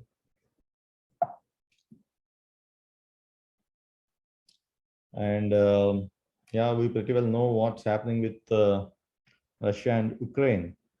So Mr. Putin thought that it is a simple war. It will be ending in a couple of days, or hardly 3 days to sum up with Ukraine. So why this slide is, no one is small. So I am not taking any sides. We do not know anything about Russia, Ukraine, but it was the assumption that when the war started, people speculated that it will last not more than 72 hours. But now it's almost 42 days. Ukraine has put up a very tough fight, unimaginable tough fight. So why this slide is, push yourself harder. Don't give up. Don't give up. First year residency, yes, it will be tormenting. I used to get up at 6:30 a.m., hurry, brush, and run to the ward, because 8 a.m. HOD used to come for rounds, and 8 a.m. Theater used to start, and theater used to run till maybe 5, 6 p.m. Consultant would leave at 6 p.m. Then 6 baje se masti mane minor cases in urology, like we used to do DJ stenting, DJ stent removal, PCN placement, CAPD, AV fistula. All these things used to run till 10, 10:30. At the time, I was married, and I was blessed with a kid. Just after joining my residency, I was blessed with my first kid. I could not spend time with my kid. So there are days when I had this kind of depression. What is this life? Why I'm not able to spend with my precious one? So as I could not spend time with my wife and kid, I asked them to move out to my hometown. They used to stay with my in-laws. I was with my friend. I used to share a room. So there were days, bad days, when I thought, yeah, why to do this MCH? I thought of going back to my hometown, and thought of starting my MS General. I thought of being a general surgeon. So, but that never give up attitude, maybe, and some inspiring models like Rahul Dravid, who is my inspiring model. So these type of things have pushed me harder to stay focused during my residency program. And yeah, I had a good training in Nizams, and I came out with flying colors, and I was the best outgoing student of my batch as well. So whatever situation it is, how tough situation it is, wear a smile like this guy, the Ukrainian president, is wearing, and push yourself harder. There's you should never underestimate your inherent powers. That is what this is about. So already this Kaushik and Naveen has discussed lots of stress, surgical work stress, mental stress, financial stress. All these things now have been off late lots in our profession. I just heard that in the last month there are two suicides in the state of Gujarat, and you all pretty well know the Archana Sharma case, where even the where she has committed suicide because of lots of stress that she has taken. So um, there were days when a couple of my students and my friends thought of leaving the career as MCH because of lots of stress they were facing in their department, either faculty pressure or work pressure. They thought of coming out. So I used to counsel them, "Arey yaar, first year hone do, you can easily um, come out of this." But still, having said that, couple of guys have quit their residency program and joined elsewhere in a cooler branch. Whatever it is, at the end of the day, don't take anything to heart. We are on this earth only for a few years here. Well, we just rent this place and move out. So don't try to cut that short.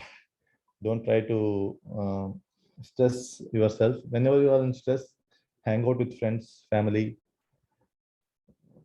There are other ways where you can go out, chill out. You can go out, have some, watch some movie, go to some musical show or stand-up comedy, whatever it is. Something which gives, which eases your stress and pressure. Go there, hang out with people, make new friends. All these things will when you share things, it will unburden the stress that you are going through. Don't take anything to heart, even if the HOD or faculty keeps on tormenting you. Just hear from your left ear and leave it from the right ear, because ultimately your loved ones are waiting back at your home. Um, don't take, again emphasizing this, don't take anything to heart, because there are a couple of MCH students also who have committed suicide in the recent years. And yeah, you might be working in a high-end hospital or in a residency program where you will not be finding time for yourself. There are institutes where they will be making you do kachada work, especially in the first year. Even then, try to find some free time for yourself, because residency is where you are investing time on yourself. Likewise, you have to invest time on yourself for your physical activity, for your mental strength, whatever it is. So try to find some free time, maybe 10 minutes, 15 minutes in a day, some small breathing exercise before you start your day, or whenever you are in stress, or whenever there is some lunch time, break time. 10-15 minutes mila to bhi, that 10-15 minutes of breathing exercise or yoga or dhyan, meditation, or a small walk, or a 2 km jog, whatever it is. 2 km jog, hardly it will take 15 minutes, 15 to 20 minutes. 20 minutes you are finding that 20 minutes of your physical activity will have a long lasting effect on your residency training on in your day-to-day life. See, these things, frankly speaking, I have not done in my residency. I did not find time to go out for a physical activity. Now I am realizing, yes, I could have made time, but I did not, because I chose to be lazy, or I chose to tell myself, अरे यार आज नहीं, कल करेंगे या परसों करेंगे, परसों से स्टार्ट करेंगे, अगले महीने से स्टार्ट करेंगे. रेजिडेंसी में कौन करता है? रेजिडेंसी में किसी को टाइम नहीं मिलता है. I used to falsely make myself believe that you don't find time in residency, and you cannot make time. But now I realize, now I am able to realize, yes, if you want to make time, you can always make time. It's in your hands to create time for yourself and your family. And yeah, this one has already Dr. Naveen told, a video journal, which I have shown you. I am having multiple hard disks where I record all my videos, whatever small it is or big case it is. So as a resident, you may not be having the liberty to do a video recording, because it might be there might be some of the recording devices might be available, not available, whatever it is. At least try to make a journal, like an Excel sheet or a hard copy journal. If you like writing, do a hard copy journal. Or if you are in the habit of jotting down in your lappy, do it in your MacBook or whatever it is. But again, I have not done this. And now I am doing this. So that's what I told Kaushik when he joined his residency. Try to maintain a logbook. Logbook means not the one the institute gives you. Logbook of things that you have done today. All things, good things, bad things, whatever it is. Because whenever you go back and look into your journal, it gives immense pleasure. You laugh, you cry, you feel silly of what you have written in your journal. It gives a different kind of feeling. Just start writing, you will enjoy writing that diary or journal, whatever it is. When we were kids, now our parents used to make us write this diary writing. It was a must for us in our childhood days. But later on, now I am slowly picking it up back. So surgical residency, if you write your journal regarding the difficulties, especially that the faculty has faced or you have faced while operating, whenever you come across such a case in your private practice, definitely this is the most important and valuable book that will come to your rescue. या उस दिन ऐसा bleeding हुआ तो सार ने क्या किया, नहीं तो मैंने क्या किया, how I have come out of that stormy situation. That will help you in especially handling complications, because if you're handling complications, your practice will be much better. So this is about again time management. Everything can be replaced, but time gone is time lost. 3 years of your residency, invest wisely, because once you are out of residency, whatever you do, how much cursing you might do, you cannot go back to that 3 years and try to learn anything. So what I suggest is, if it is, even if it is not your OT day, even if it is not your case, even if it is not your theater day, and if you are free and if you are having some time as a surgical resident, I urge all you guys, if you're not having any other activities like publishing and stuff, go into theater, keep watching the same surgery, keep watching the same surgery. You might be watching n number of times, because the more number of times you see, the more number of times you operate, obviously you will be a better surgeon. So don't try to waste any time in your residency. Whatever it is, this 3 years is going to be the pillar for your success in your life. For the next coming 30-35 years, you are dependent on this. So try to invest yourself as much as you can in your residency. Choose a role model, whoever it is. Naveen's role model, as I understand, is Dr. Mahesh Desai. So pick up one role model, whoever it is. Whenever I feel low, or my inspiration from my MBBS days or from my childhood was Rahul Dravid. I used to see him, his perseverance, his grit, his whatever it is, never say attitude.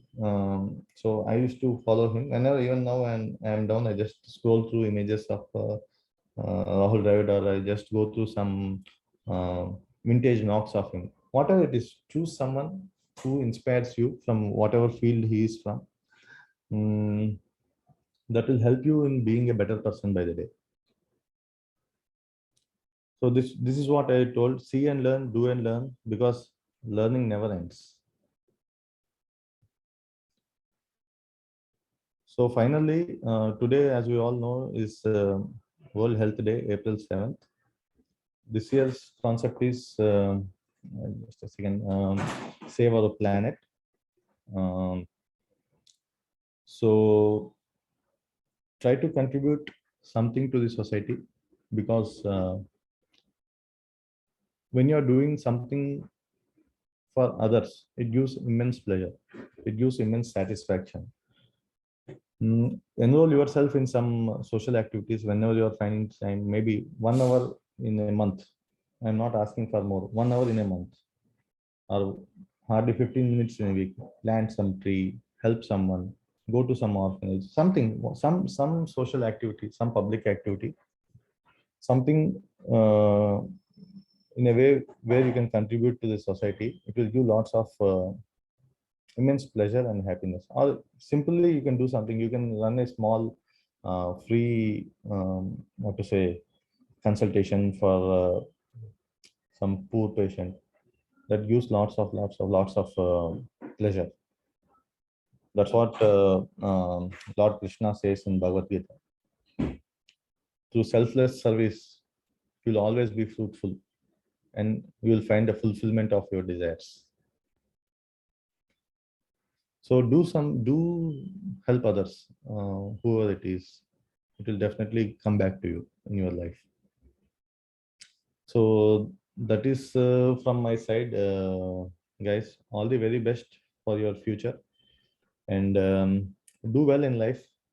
Again, I stress the same thing. Career is just a part of your life. Don't get carried away. Don't stress yourself. Enjoy your residency, because when you're enjoying only, you can make the most out of it. Mm, thank you, friends, for your patient listening. Yes, Harsha, Kaushik. thank you. Yeah, thank you, Harsha, and amazing, wonderful session by both yourself and Naveen. Almost we had around 275 surgeons from across the country, and at the end of the show, 160 is still with us.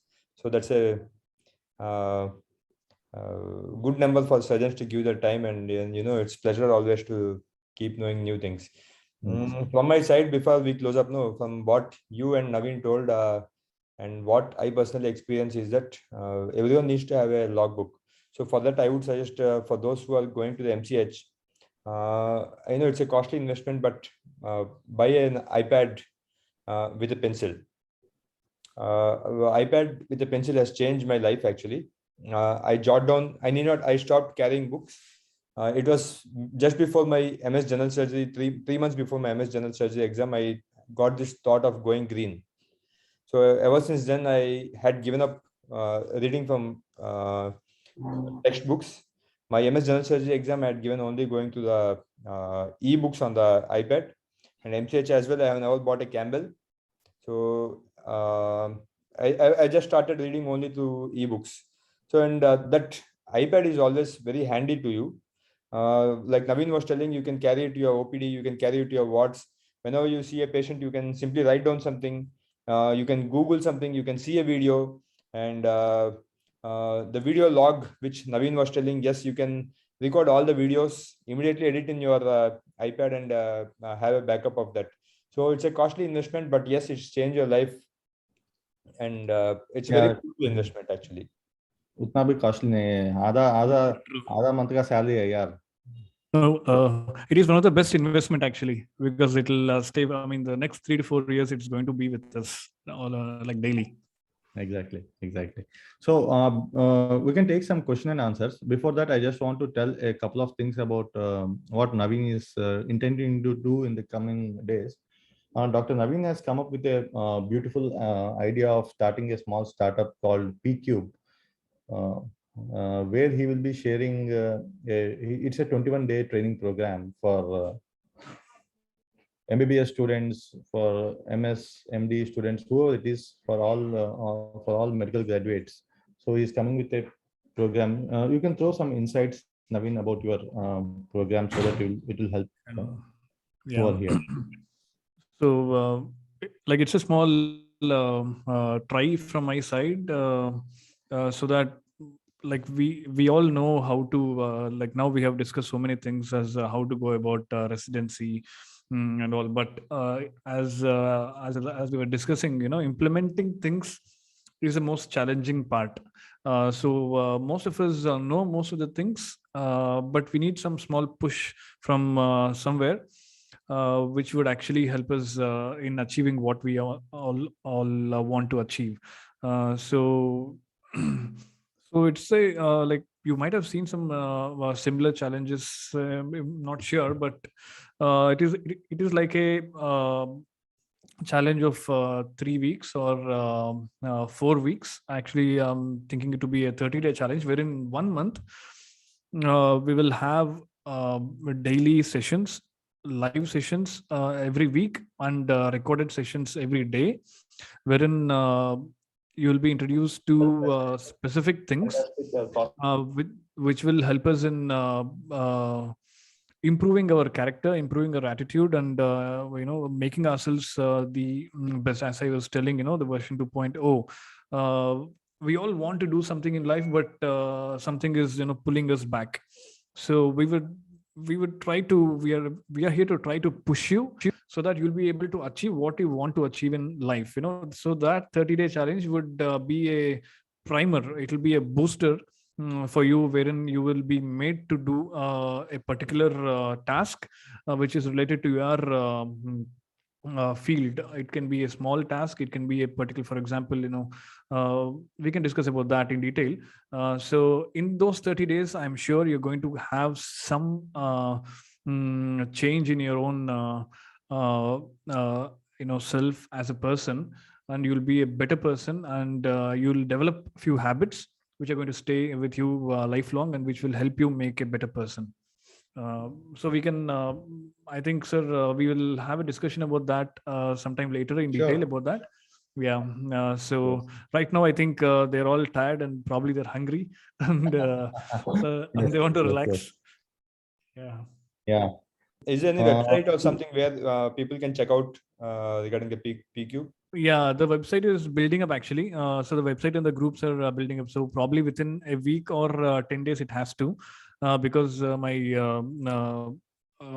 the work in the hospital is building up. It's getting a bit difficult to give some time daily. So I'm trying to make it as early as possible, probably by this month end, so that especially you guys, when you're starting your career as a resident, probably it will help you in some way if you could give around 15 minutes or probably 30 minutes maximum daily, which will create a major difference in your life as such. I'm sure it is going to give some edge over your own past. Yeah. yeah. So, is it only for residents or can we also join, Naveen? Sir, it's for it's for everybody. So any like anybody can join. But as we are doctors, we know more about doctors, and we have gone through all the things. We've been almost had around 15 years of experience in medical field. So because of which, I think we have some authority in helping our own fraternity to be a better person in the future. Exactly. So, if anyone is having any questions on how to go about residency or something about the topics that we have discussed, feel free to post in the chat box, or you can unmute yourself. Kaushik, you can unmute the participants if they want to ask something, either you, Naveen, or something. See, Kumar Dheeraj, hands up. Usko unmute karo, Kumar Dheeraj ko. He wants to ask something to Dr. Naveen or someone. Yes, Kumar can unmute himself now. Kumar, you can unmute yourself. Good evening, Kumar. Excellent session, sir, from all the faculties, sir. So actually, I want to ask which books to follow initially in the first year. Uh, just like as you said, Atlas and the the instrument books. So actually, sir, which publication also it will help us? Which department? Urology. So urology, sir. अगर time मिला तो ना, you can see other two other guys are hands up. You see, keep following that, Kaushik. See, if time मिला तो you can go on go about reading Smith Endourology. Okay. Already Campbell तो पढ़ा ही होगा. Yes, sir. And there is a couple of books on operative surgery. You keep watching surgeries and videos. That will be of more help, because na, as a surgeons, we need to have more of visual and what to say, hands-on experience. But having said that, yeah, Smith Endourology is a very good book. And there is a very good book called Blandy's karke on TURP. Try to get hold of that. And there's another book called Brands, BRANDES, Brands ka Brandy's ka oh, kya structure yatra. So I'll try to share it. You text me hi. Yes, I'll but text. having said that, again, Harsha, I want to emphasize: don't restrict yourself to any single book. Wait, that's what. Go case wise, go topic wise, go. First year, I think it should be dedicated only to learn what you had seen in on that particular day, particular time. So have your iPad with you, have your mobile with you. Anything you see new or anything you see come across in the OP or what, just Google it. Now, I think no book is greater than Google these days. Yeah. Yes, Dr. Shefin. Yeah, sir. Good evening, sir. Yeah, good evening. Good evening.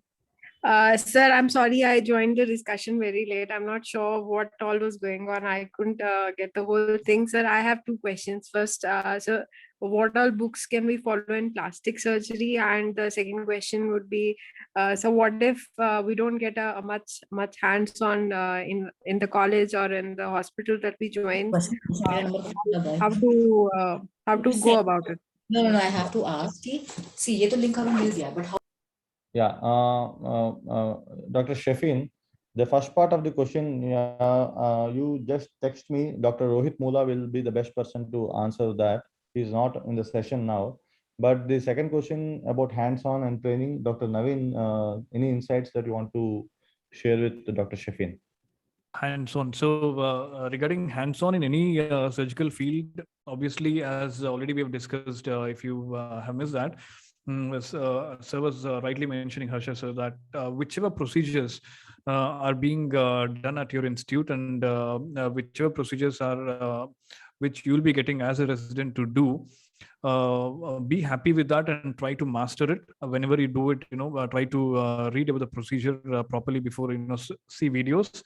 And once you see videos, it is like you'll become more acclimatized to the steps, and then you'll doing once would be equal to doing 3 times or 4 times if you wouldn't have read or gone through the videos. So in the 3 years, we cannot change the number of hands-on thing what we are getting in a particular institute. So after 3 years, the whole life of ours is in front of us to learn depending on our interest. So you can dedicate the next 2 years after your residency to improve your skills. So you can plan. So you need not think about earning money after your residency of 3 years. So the next 2 years should be like upskilling yourself. So you can even if you're losing money, you try to spend time in going to workshops or fellowships wherein you will be made to do some procedures and with which you'll get some confidence and come back after 2 years to do well. Yes. Dr. Pranida. Hi, sir. Good evening, sir. An awesome session, but I missed the half of it, initial part. So I just curious, how you guys gonna update the website and how we can be in contact with the group? Because this link I got from a random group and I just saw it. So how are we gonna get the update regarding it? Like an Insta page or something? Yeah, we are not that much into Insta. We are Anyway, on Facebook. Vice General Surgery is our Facebook. You can share a link in the chat box. Kaushik will chat share. box, and I'll share my personal number as well. Okay, sir. Yes, sir. And Harsha and Naveen, I think you guys too can share in case people can WhatsApp you directly. I'll share my personal number here. Yes, sir. And to the question that Shefali has put up, in case you are not getting good hands-on during their residency, right where like Naveen had told, don't hurry in going to your practice immediately after your MCH or MS. Invest some more time in learning. And even during your residency, if you are getting less of hands-on, then I think you should focus mainly on those surgeries like Harsha told, which are a bit high yielding to you. In case if you are getting more of breast cases in your institute, focus on breast cases, and eventually you can portray and showcase yourself as a specific surgeon of that subspecialty.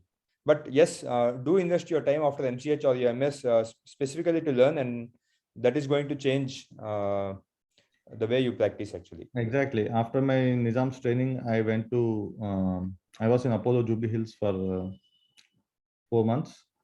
So So I wanted to experience the corporate work. I'm practicing now in a tier 2 city, and now after that I went on to do a fellowship in 3D laparoscopy with Dr. George B. Abraham. It's not that I'll be doing laparoscopy day in and day out, but still I wanted to have that experience of a laparoscopy training, which was lacking in my institute.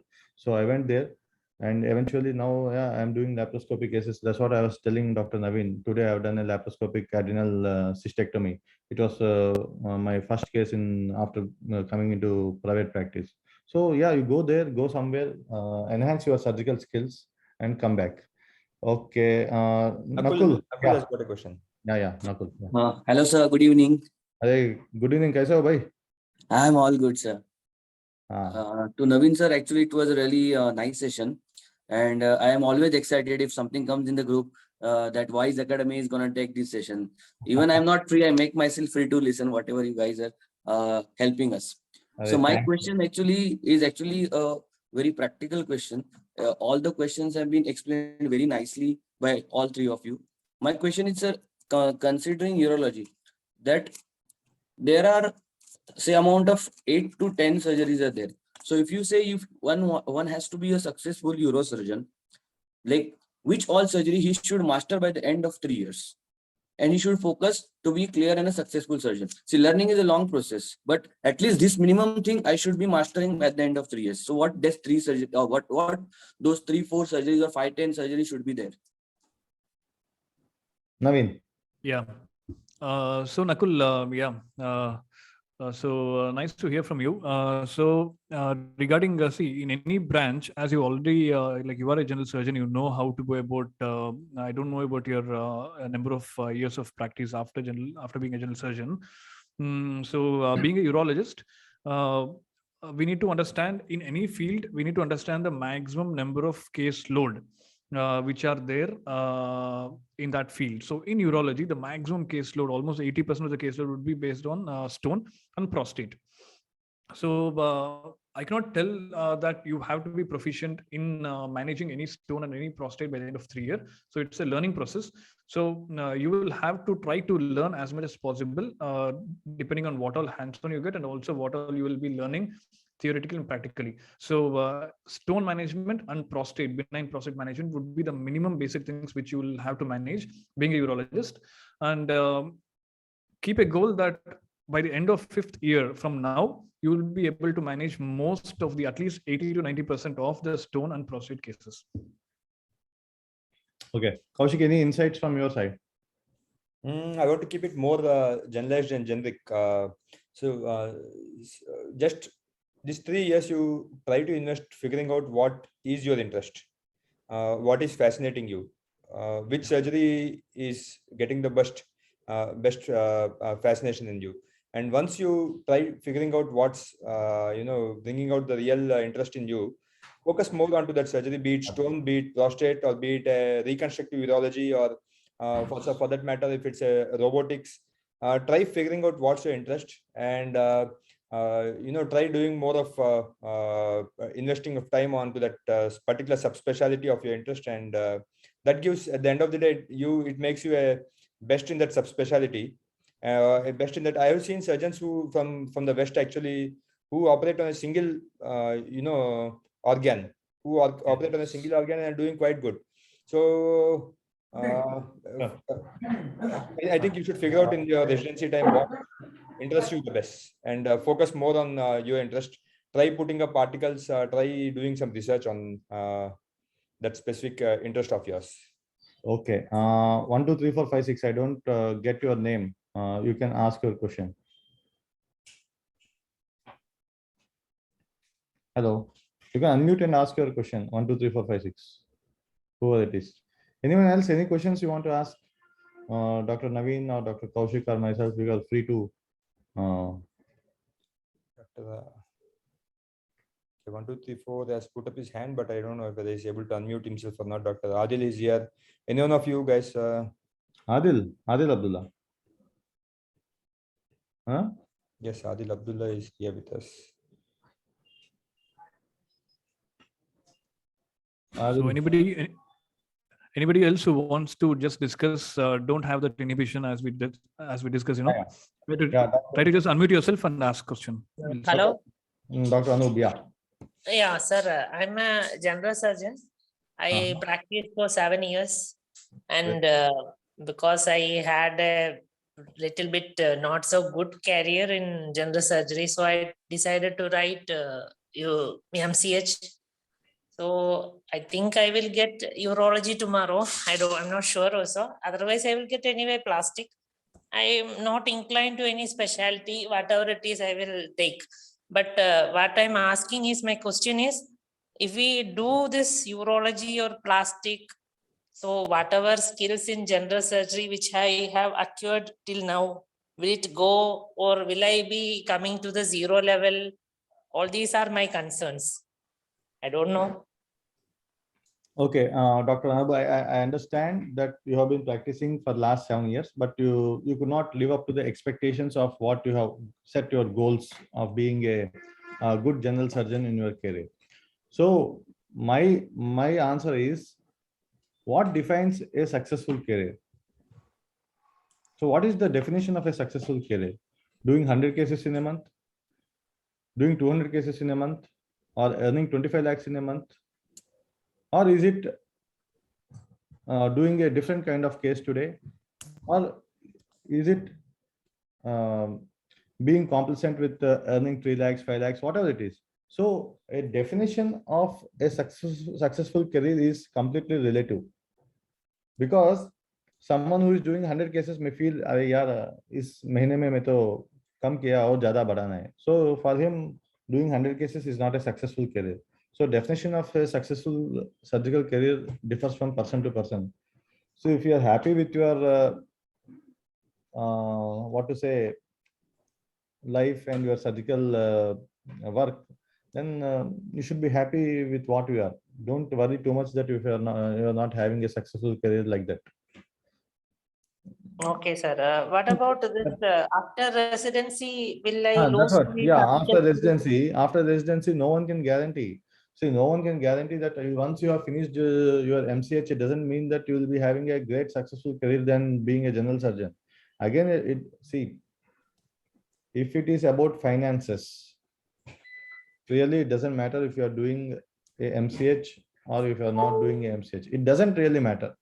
Even a chai wala can earn more than what you are earning. So what you are doing a super specialty is to satisfy your ego, to satisfy your kick, or living your passion, or doing something which you wanted always to do. So doing a surgical residency like super specialty is not a career building choice. It is living your dream.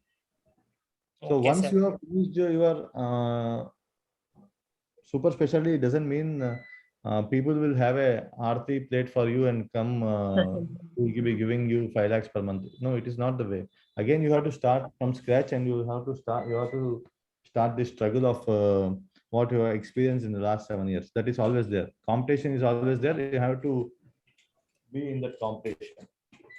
Okay, sir. And Thank you, sir. Anub's second part of the question, I suppose he's a bit concerned that he must be forced to give up his general surgical experience if he settles as a plastic or an urology or some other. Is that also your concern, Anup? Yes, sir. That was also my. I think that's not a concern. That should not be, because except for neurosurgery and CT surgery, which are absolutely departed from the general surgical skill. And what I personally feel that urology, plastic, and all these are nothing but they are just an extension of your general surgical career. So all the knowledge, the surgical experience, your ability to handle a surgical scenario, bleeding, all these things still remain the same even in any specialty. So there's nothing that you are going to lose as 7 years of general surgery. It will add up much more to you as a super specialist. So that should not be a concern. That's what I feel. Ashwath, hi, good evening. You can unmute yourself and ask. You can. Hello, sir. Good evening. It was really nice to have a Zoom call with Vice Academy after 3 months, sir. So My question is there any advice you'd like to give on how to deal with toxic situations or toxic department? So while doing my MS, there was this one department wherein once I got scolded on post-op day one, saying that I've given IV painkillers and IV medication. And the same thing next week, so I did not give, sir. For that, again, I got scolded for not giving it. So these kind of situation, is there any advice or anything that you could enlighten us with, sir? Whatever the situation, don't be a Will Smith. See, actually, now what happened really with Will Smith, that heat of the moment he slapped him. Now, many of the producers have backed off from making huge projects with him. I don't know, it's a career suicide for him. Just keep calm and move on. Naveen. Yes. We don't know, like, if you would have found out already regarding a particular department, and if it is really toxic, you wouldn't have actually put your that institute in your list. So those institutes in which you don't know about the toxicity and you're expecting some toxicity, usually in first year, that toxicity will be there in most of the institutes, because it all depends on the person with whom you are dealing. So each person can change, each senior can change, and some consultants also, that particular day, because of his personal issues or all the other thing, he might just blast on you. So things are all momentary. Don't take it by heart, as Harsha was telling. Don't take like anything into your heart, just deal those things with your mind. So you expect the worst to happen for you every day in your hospital, but you try to give your best and try to be calm. So even if small thing happens, you are expecting, you would have already expected that. And if something happens, you will feel not so bad, because you would have expected something bigger. So try to handle those things day by day. I think you'll be able to master how to handle the toxic situation. So within no time, you would have become a senior. So don't worry. So Dr. Lavanya, you can unmute yourself and you can pose your question here. Dr. Lavanya. Yes, Dr. Lavanya, you can unmute. You can unmute. Yes, Yes, sir. My question was about toxic work culture. I think it was already Okay. addressed. Okay. Yes, coming again to the toxicity is again, it boils down to the perception that you take in. So just like Sadhguru keeps on saying, if you give the opportunity for someone else to decide your inner state of mind, or someone else to decide your happiness, then you're already a failure. So whatever could be the toxic situation, don't let others decide, others control your state of mind. So whatever your faculty, whatever your seniors, whatever the patient says, don't lose your state of mind. Just hold on for a second, think, and then you give a rebuttal or yes. Watch. Also, most importantly, it is, the most important thing is to share with your loved ones, or with someone whom you think can understand your situation. So always sharing. Vice Academy is there for you always. If you have any problem, even in your residency, you can just get back to Vice, and we'll be here. Yes. We have shared our numbers here. We're always there to support you. Hi, Adil bhai, kaise ho?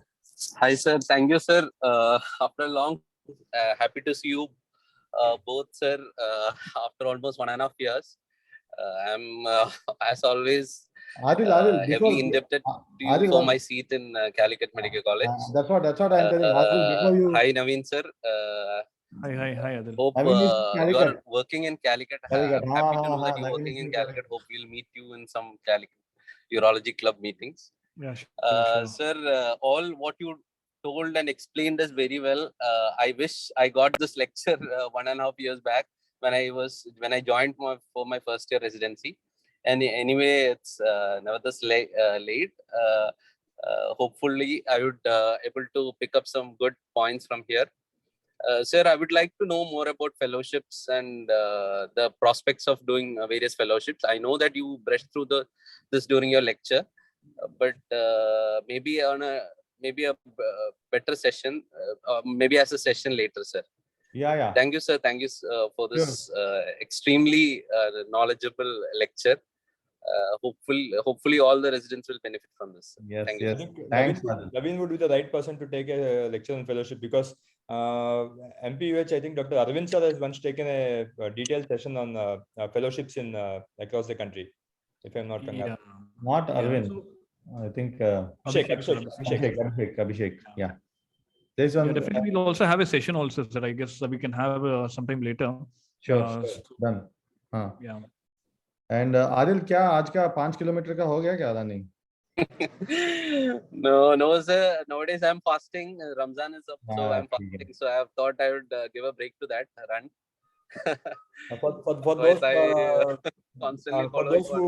For those who don't know, Dr. Adil is a urology resident at Calicut, and he is from the Armed Forces Medical College, and he served in Indian Army for 5 years and one of the finest officers. And now, in his quest for continuing his super specialty, he has come out and is still continue to serve. And now he's at Calicut Medical College.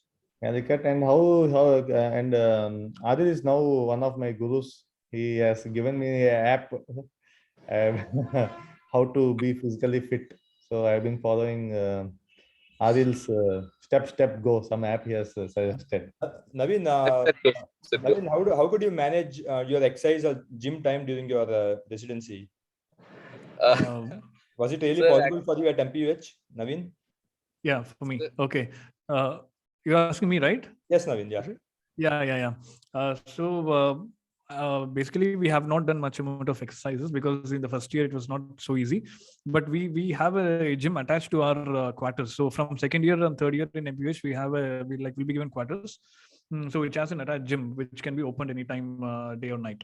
So that was one advantage because of which. And our professor, as I was telling, like Dr. Mahesh Desai sir, he exactly at 5 p.m.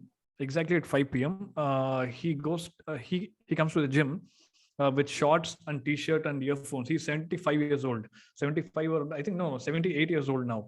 And with all Josh he comes, and so with that inspiration we used to go. Yeah. Sir is always with full Josh anytime. Recently, he has delivered a keynote lecture in our state conference. Okay. Anyone else, if you want to come up with some questions, we'll be more than happy to take your questions. Else, we can call it a day. Hey, don't feel shy, yeah. Whatever you want to put up, you can. Yeah. JK. Chalo, JK bhai, bolo. Yeah, hi sir. It was a fantastic session. I just wanted to know, I'm going for surgical onco. Is there any channel like Telegram channel or something where we can download books, or any portal from where we can download books? Because a lot have been shut because of this copyrights issue. Actually, see, I'll first share. Maybe Naveen and Kaushik might throw some other insights. I download all my articles from Wiki Sky Hub. There's something called Wiki Sky Hub. All you need to do is you need to go to the PubMed. Okay. I'll this is for all the residents who are here. Go to PubMed, and whatever article you are searching, go there. And there is something called DOI, and there is something called PMID, PubMed index number. Try to copy that stuff and paste it in Wiki Sky Hub ka jo taskbar jo milta hai, paste it there, and voila, all the articles will open for you. Wiki Sky. Can you come again, sir? Sorry? Can you come again?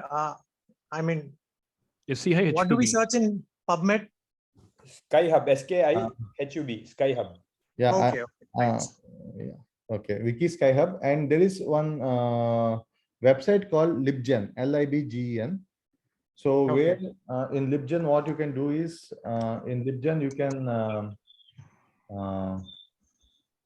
again you can put up there is some number, what ISBN number. Yeah, there's each book has got a number called ISBN number. You can copy that ISBN number and paste it in the toolbar that is given in the LibGen website, or you can type the name of the author. If the author's name is Dr. Harshavardhan, you can just type. So you will get all the books written by Dr. Harshvardhan, and with all the actually I can if just a second, I'll go through it. I'll share my screen, then it will be easy for you. Sure, So if I'm not wrong regarding Sci-Hub, I think they have stopped. Like we cannot access those articles which are published after 2021. If I'm not sure, I mean, if I'm not wrong. Probably. I'm not pretty sure about it, Navin. Then. Yes, sir. Basically, Yeah. yes, SkyHub is a kind of, the concept of SkyHub is knowledge without any barriers. Yeah. So are you able to see my screen? Yeah, yes, sir. Yes. Yeah. So this is PubMed. Let us say we are having some article on PCNL.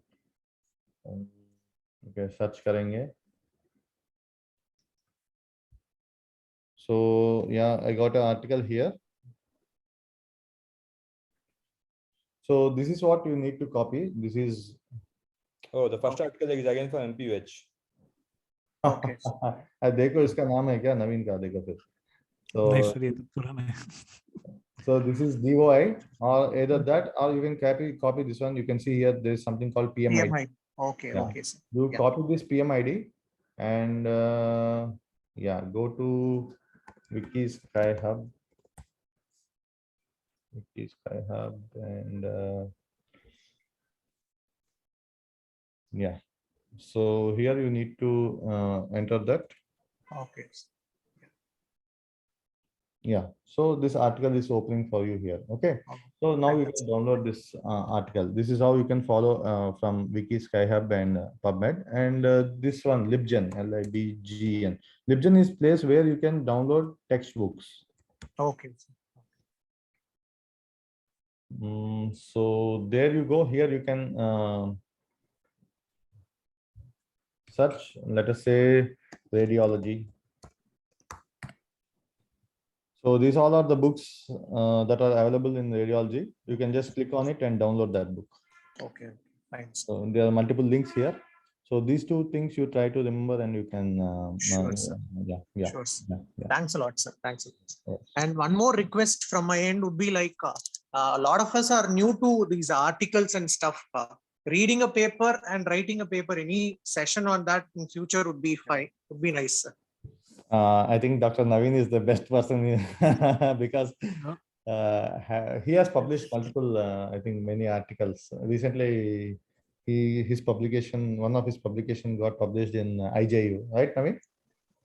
Sir, in endourology, Journal of Endourology, and IJU, there's one article which is in review in IJU actually. Okay. Yeah. Okay. So Journal of Endourology is a top class journal. I think it has got a good impact factor.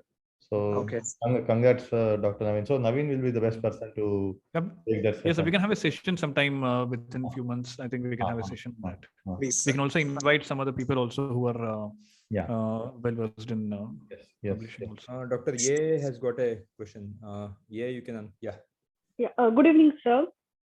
Yes. Yeah, it's a very good session. Thanks for all the things. So I just wanted to ask, what is the scope of female as a neurosurgeon? Lot. Okay, I mean in the future. There is a lot of scope for female urologists, especially in India, because the number of female urologists in US are significantly picking up, and the same trend is being seen in India also. So because not just female urology as such, so females especially are better surgeons most of the times. So you are in the right profession, don't worry. Ladies fingers. Yeah. Thank you, sir. Yeah. So Realme Pro, unmute.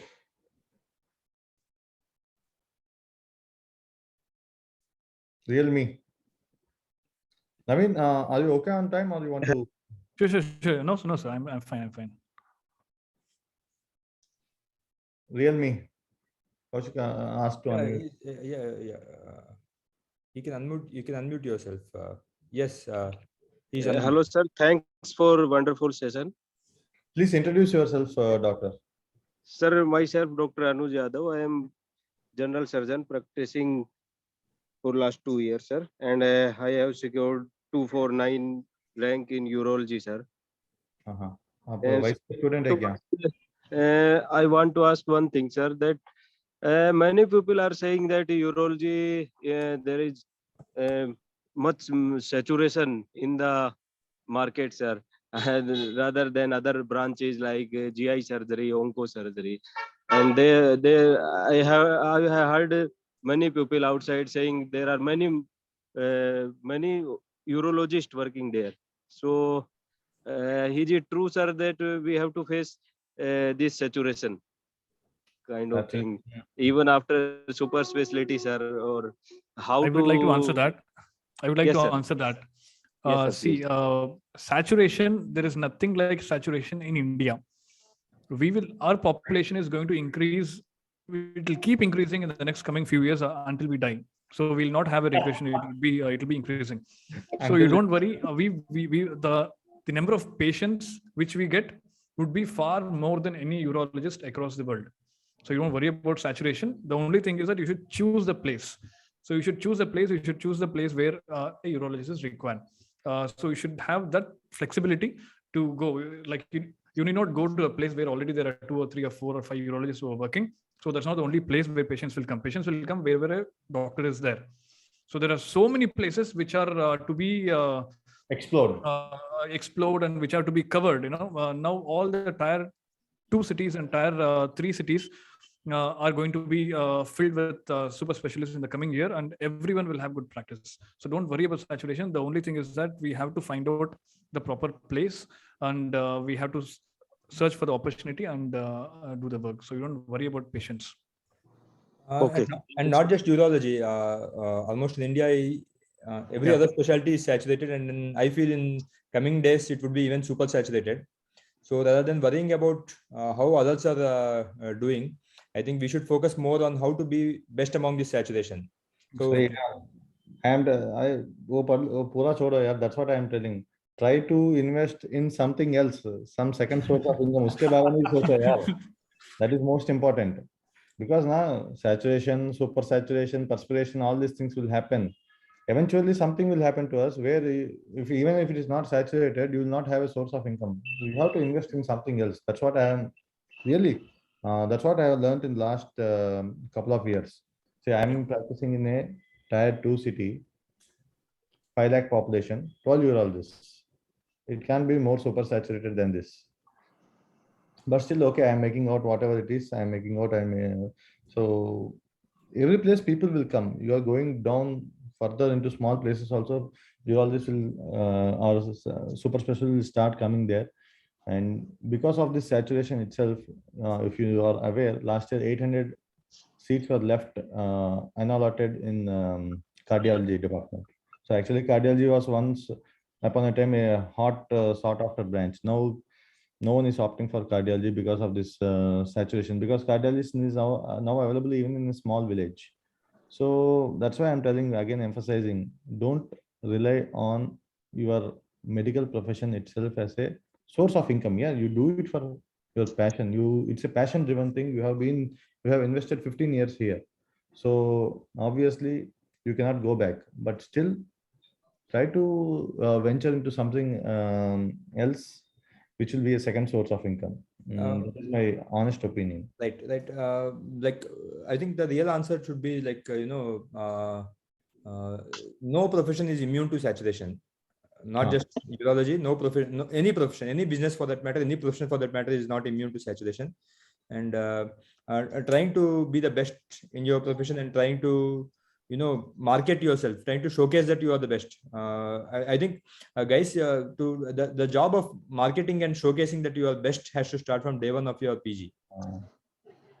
That's something which I realized, and I started only after doing my starting my. That's what I told in the previous session. Those who are having this home turf advantage, play to it. Don't try to opt a seat which is far from your home place. At least if there is not a gross difference in the training program, try to opt in a place which is near or which is in home place. So even in this super saturated scenario, let the patient know that you are best among this saturated lot. So for that you need to market yourself. For that you need to exuberate your knowledge. Yes. Any more questions, buddies? Any more questions?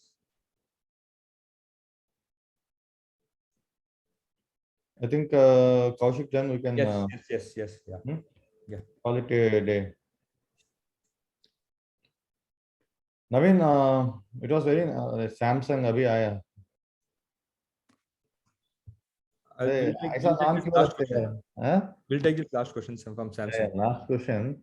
ठीक है वो ठीक है मगर ये mobile phone, I am seeing all mobile phones. Yes, Samsung. Yeah. iPhone. Hello, 11. hello, sir. Hello, sir. Sam. Dr. Samsung, bolo, what's introduce yourself? Hello, sir. It's a wonderful session, sir, for us. And I just want to put a question, sir. How difficult to pass the DNB exam, theory exam, sir, basically? In broader specialty, it was, I think, it was slightly difficult. But in super specialty, how difficult to pass the DNB exam? I think this question should go to Naveen. Udhar puch. So it depends on the branch. Which branch are you talking about? In urology, sir. Urology. See, urology pass percentage in DNB last year was better than MCH. So you don't worry. Yes, sir. I mean, obviously MCH is having different exam. I mean, different places they do exams. But if you just see, I think there were only few casualties in DNB exam. Probably because of COVID, there was some additional benefit for the students. But urology as a branch, if you see, the quality of the students is almost similar in both DNB and MCH. Before a few years back, probably 10 or 15 years back, people used to take DNB because it was easier to get into DNB. But now people are getting into DNB if the institute is good and they want to, like they're voluntarily taking up. So most of the quality of the students is like already it is better. So obviously they'll perform better in the exam also, and everything would be almost same. So you don't have to worry much about passing in urology. Okay, sir. And what we need to do, sir, from the starting of the journey so that it will be easier in the exams? For exam, so to pass. So daily you will have to see, as Dr. Kaushik was telling, in your first year, concentrate and try to read according to the case what you see. That should be the simple thing. So with that, you will be able to remember most of the important topics with respect to clinical aspect, also theory. So based on theory, I mean, based on the case-based study you can do in the first year. And right from third year, you'll have to properly study the books. So the few other people, what they do is read at least half an hour daily, starting from the important chapters in Campbell. So if you just dedicate 30 minutes of study, whether it is Campbell or any other thing, any urology topic, I think you'll be able to cover most of the important things. So the last 6 months should be very intensive study. Good thing would be discussion and notes. So you should have a notes and discussion. We can have a separate session on how to do good in urology final exam. So that can be done anytime later. So you can also attend that, and I think we can dedicate a separate session on that. Yes. I want to see this question in a different way, actually. Harsha always keeps on telling his favorite quote. In medicine or MBBS or post-graduation, passing is common. Failing is even more common. But learning concept is something uncommon. Yeah. So coming to DNB or MCH, in some way, MCH graduates or some way a bit lax in building up their academic knowledge, theoretical knowledge. So DNB, because pass ho jayega attitude MCH ka graduates mein hai, but the DNB students, they invest more time in learning real theory, and they have that fear. So I see it as a positive thing compared to MCH if you are doing a DNB. I see it the other way around. Yeah. Okay. Last question, Shafin. Yeah. Yes, sir. Naveen sir really scared us. Why sir is saying,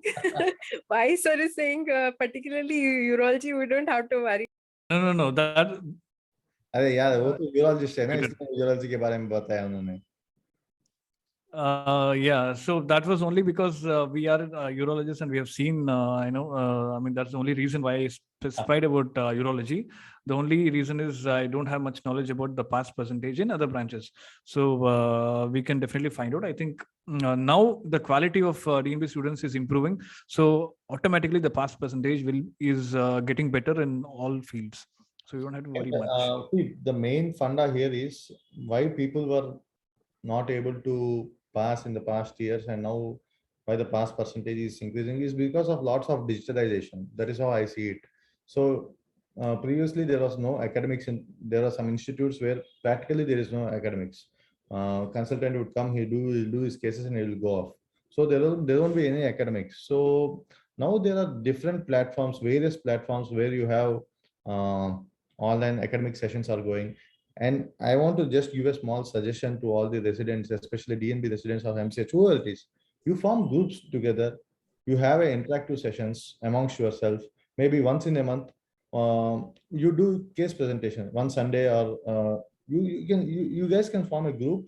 Surgical oncology का एक group बनाओ, urology का एक group बनाओ.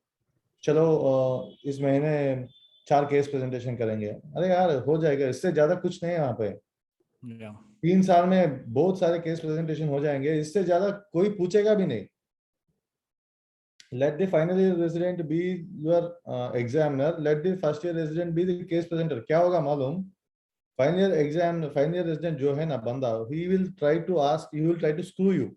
In that way, he will try to frame questions. He will learn. And first year resident, you will be trying to answer all these questions that final year banda is asking.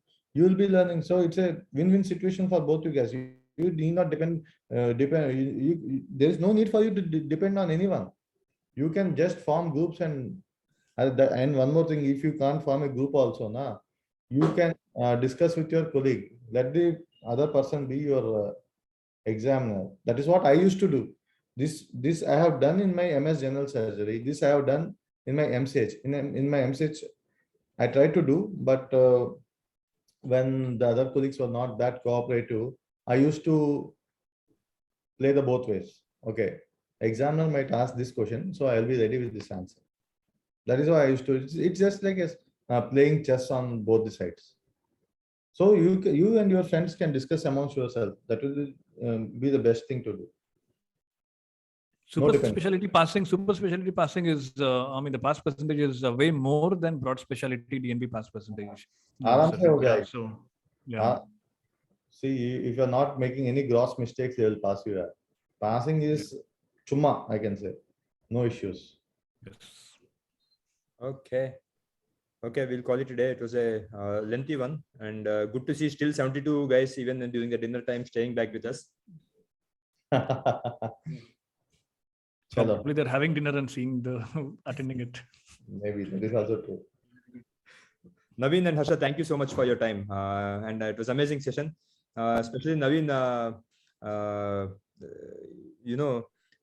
it was a complete insight of the 3 years, and now when I was going through your session particularly, I had put up this thing, and I myself personally had felt that I should have done these things during my PG. So certainly those who attended this session, this can be a pre PG session for you. Eye opener, yeah. Chalo then. Yeah. Okay. Bye. Thanks for the opportunity, and it was nice. Thank you. Pleasure is ours. Pleasure is ours. Good night.